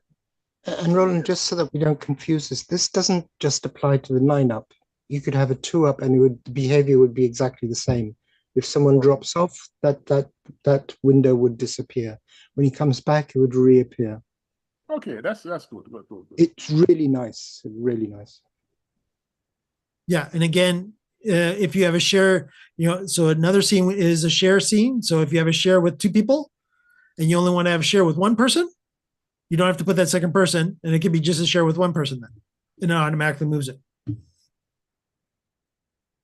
As another example, because John and I have done that, where he took us once in showing a share and had both of us there, and then he had a share with just one of us. that he just was explaining the share, and I was off camera at that point. And you can have now too, you can actually upload videos and actually have videos in Production Studio too. So if you wanted to have a video at the beginning, video at the end, but again, each video is a scene.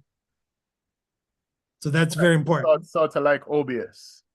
So yeah, so it's sort of like OBS with a little bit of, if you're familiar with the Rode video switcher, where you can actually save scenes. Mhm.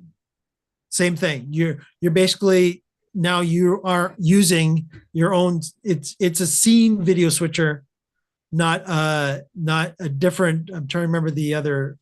Well, yeah, it's the different same thing switcher. in OBS. So OBS, you can set all your scenes however you want them, and then just switch them as you want to switch them. Right, right. So, Yep. so by the way, that's part of what I use Companion and Zoom OSC to do. So I have a machine that does the playout, and Right. when I want to go to that machine and I want OBS to play at the same time, you combine the commands into one on the BitFocus Companion, and it plays and makes the transition to that machine. Then when video is finished, you can Right. switch to use again using Companion, and Companion is basically saying I spotlight that person via Zoom OSC. So, and boy, it makes life very, very easy. And that's why Mike, I actually got the Mac just to continue helping with that. Yeah. Because it does make life super. No, understood. The only thing that I would suggest is find out if Essentials is going to live past February. Right. I mean, I'm not. starting to look at that, and I will ask the questions just to get the clarifications, because I just need to know what to do, because it really makes life easy. And there's no other way to say. Yeah. I mean, so if it is that I have to go back to a paid version, I think I can bite it. I just need to know what other it could be, because I really don't need a full-blown thing. Right. But the basic, what it does is just the ability to spotlight, do the two up, remove, mute, that's the basic things. Yeah. From my fingertip, one command is great. Yep, it is absolutely is with the Zoom OC such. I've never needed to use it myself. My production workflow is a little different, but that doesn't mean that go ahead. Right. These are on. I use this primarily for online meetings, where there are a number of persons, and they want that, as they want to have music, they want to have different things, they want to put up slides, they want to put up different things. I mean, Zoom Companion that ties everything together. Companion allows you to control PowerPoints. So you can have a slide that you want to show, and you can basically, everything is being done once that slide, you have that slide in focus, or at least whichever one you have as the top layered PowerPoint. That's it, and Companion handles that, and then with Zoom OSC, your connection to OBS again through Companion. It's just amazing what you have tied together. And use this synchronization is just so great, because everything is tied together in one click once you set up those commands in BitFocus Companion. So Yeah. Absolutely. Yeah. So again, I would just double check and make sure with the liminal people that the Essentials is going to live above and beyond. What do you call it? Above and beyond February 1st. I know that. Follow up and keep asking some questions. I'll get into this. I'll fire up back Discord and see if I can get some answers. Yeah, of course. Yeah, of course, Roland. Yeah, no problem. The other thought that I had too is that, again, I've been I don't know how much the global shortcuts within the workplace app would be enough for you. Probably not. But that, again, you're doing a little Global more. shortcuts don't allow me. And okay, maybe I should ask the question. Does the global shortcut allow me to spotlight somebody else? To spotlight somebody else. Ah, I like it when you give me good questions like that. That's a good one. Let me I see mean, here. from what I understand from the global shortcuts, it allows you to do everything that you can do for sort of like for you. I didn't see where global shortcut to. I think you're right. I'm just doing an actual lookup right now. Yeah, I'm looking for spotlighting in general, and I'm not seeing spotlighting in as a regular global shortcut. So yeah, if you were looking, what I usually do, of course, when David says, thanks, Mike, for spotlighting me, I'm just right mouse clicking on the actual in his video and doing spotlight, right?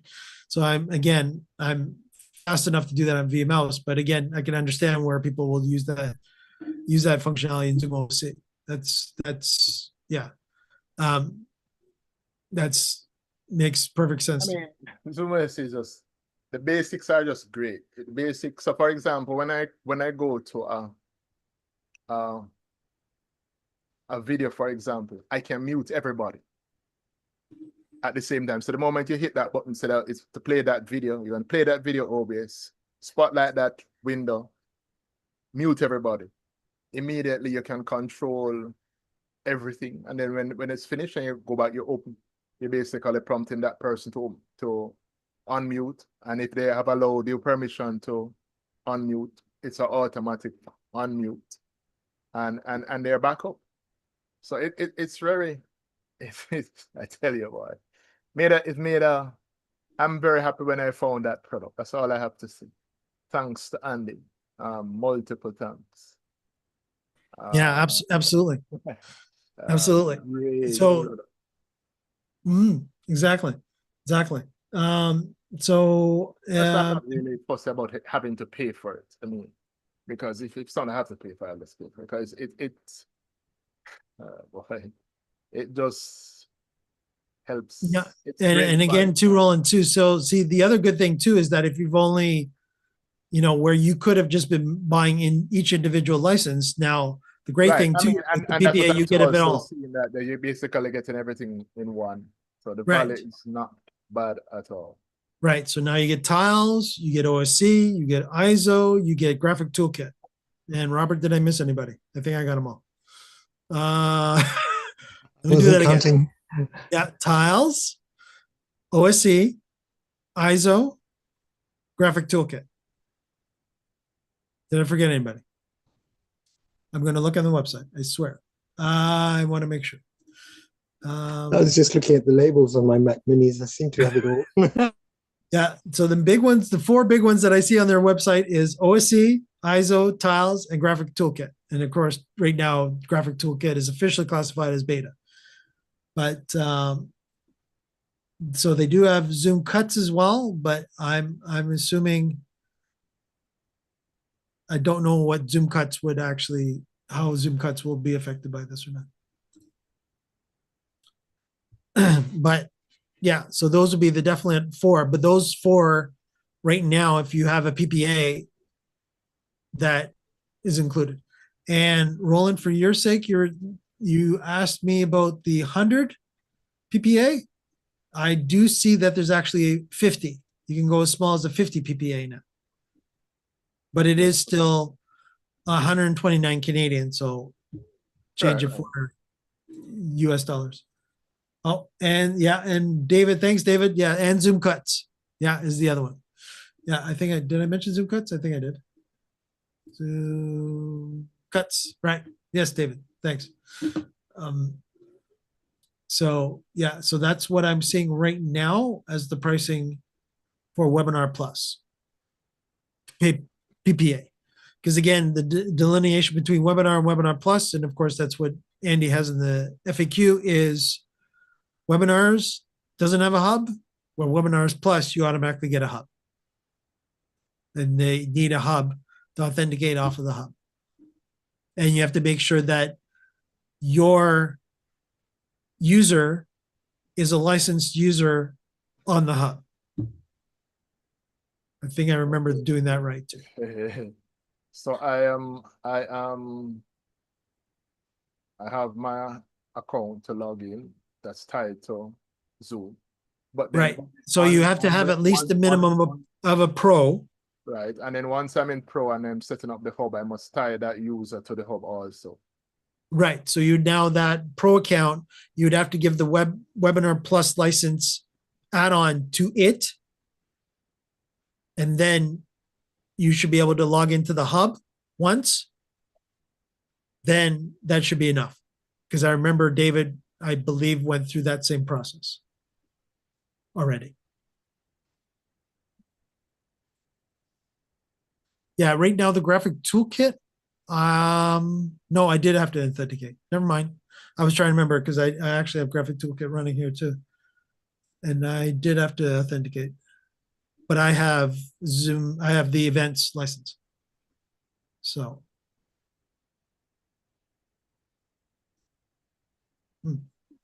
Looks like I might have to, after updating to Windows 11, I think Graphic Toolkit got upset with me. Go figure. Roland, are you updated? Is everybody in Jamaica updated to Windows 11 before we disappear? You know, I have to do that I have Sunday to do that. I'm going to do that. Sunday. I've held out. I do have one machine running 11 here, but I've held out for the course. I'm going to bite the bullet on Sunday. Yeah, so the machine that I'm using right now, for everybody that's wondering, yes, this one is usually my old Windows 10, and yes, it is now officially Windows 11, and there's a few apps that broke. But what I've noticed is that as long as I just do a repair or a reinstall of it, it's not that different from Windows 10 to Windows 11. 25H2. Make sure you're 25H2 as well, Roland. Because 25H2 got released and it will be pushed on Tuesday as well as Windows 10 dying. That is official. Yeah. So if you currently have your Windows 11 at 24H2, expect on Tuesday sometime that it's going to say, oh, I want to upgrade to 25H2. Yeah. Yeah, because right now you can actually download the 25H2 ISOs directly from Microsoft. Oh, okay, nice. That's been like that for, let's say, at least a week, maybe two tops at this point, that they pushed. They're not even giving out 24H2 ISOs. Well, unless you're part of the MSDN, and I'm not even going down there with everybody if you don't even know what that acronym means, the Microsoft Development Network, where you can actually get the old 24H2. But if you do have an old 24H2 and your hardware is not compatible with 25H2, and there is such a thing as that, make sure that you keep yourself an old 24H2 ISO as well, because you may have to go backwards. Because there are a few newer restrictions on the 25H2 that you can get around. And I can prove it to everybody that I've been able to get around them with Intel processors that are 2nd gen and 3rd gen. And I purposely keep those machines around just for such emergencies, aka testing purposes. And they've easily gone up to Windows 11 without any issues. You know, but you have to tell me the secret. I'll reach out to you. We can talk about that in the after hours. Absolutely. So any further questions from the YouTube audience before we wrap it up for this week's edition of Zoom Test Kitchen? I'll give you guys a few seconds to catch up to my question. And I know that you guys are actually hearing it now as we speak. So let me know on YouTube.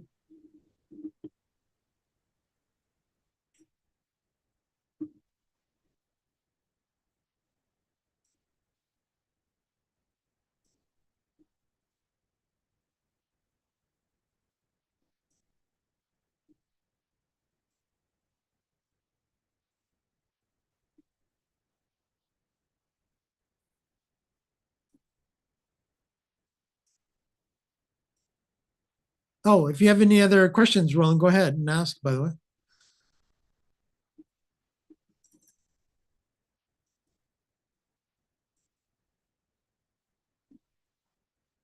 Oh, thank you, Tony. Great show. Glad that you're a panelist. Take care, Tony. Have a great weekend. See you next week. And Robert's waving, even though you can't see him.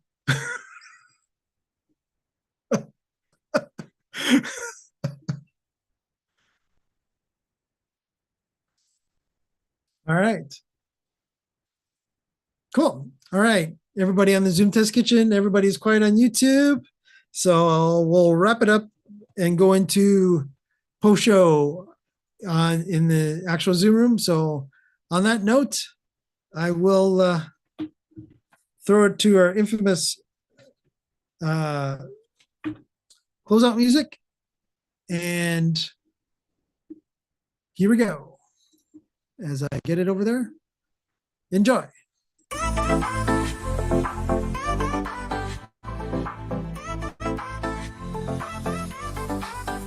Welcome to the Zoom Test Kitchen where the magic happens live. Every Friday we're on air testing tech to thrive. From screen share to breakout rooms, we push Zoom to its max. So sit back, relax, and let's see what's in our tech hacks. Zooming in, we're testing it all. Live on YouTube each week. From audio to video, no feature we won't tweak. We're the Zoom Test Kitchen crew, here to innovate. Join the fun, learn the tech, don't be late. We'll dive into the settings, explore every single tab. Make sure your mic is clear, your camera not a drab. We'll show you how to host like a pro, manage like a king. With Zoom Test Kitchen, you'll be zooming with a zing. Zooming in, we're testing it all. Live on YouTube each week. From audio to video, no feature we won't tweak. We're the Zoom Test Kitchen crew, here to innovate. Join the fun, learn the tech, don't be late. Whether you're new to Zoom or an expert in disguise, we've got tips and tricks, we'll open up your eyes. From polls to quizzes, we test functionalities. Join us live, see what Zoom does with these. So if your meetings lag or you can't share your screen, or if your audio echoes like you're stuck in between, we've got solutions, we'll show you how it's done.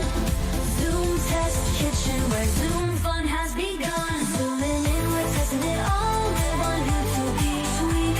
From audio to video, no feature we won't tweak. We're the Zoom Test Kitchen crew, here to innovate. Join the fun, learn the tech, don't be late. So tune in, don't miss out on this tech fest we lead. Every Friday, Zoom Test Kitchen, where you'll succeed. We'll make your Zoom meeting smooth, keep the tech in check. In the Zoom Test Kitchen, we've got your back. No wreck.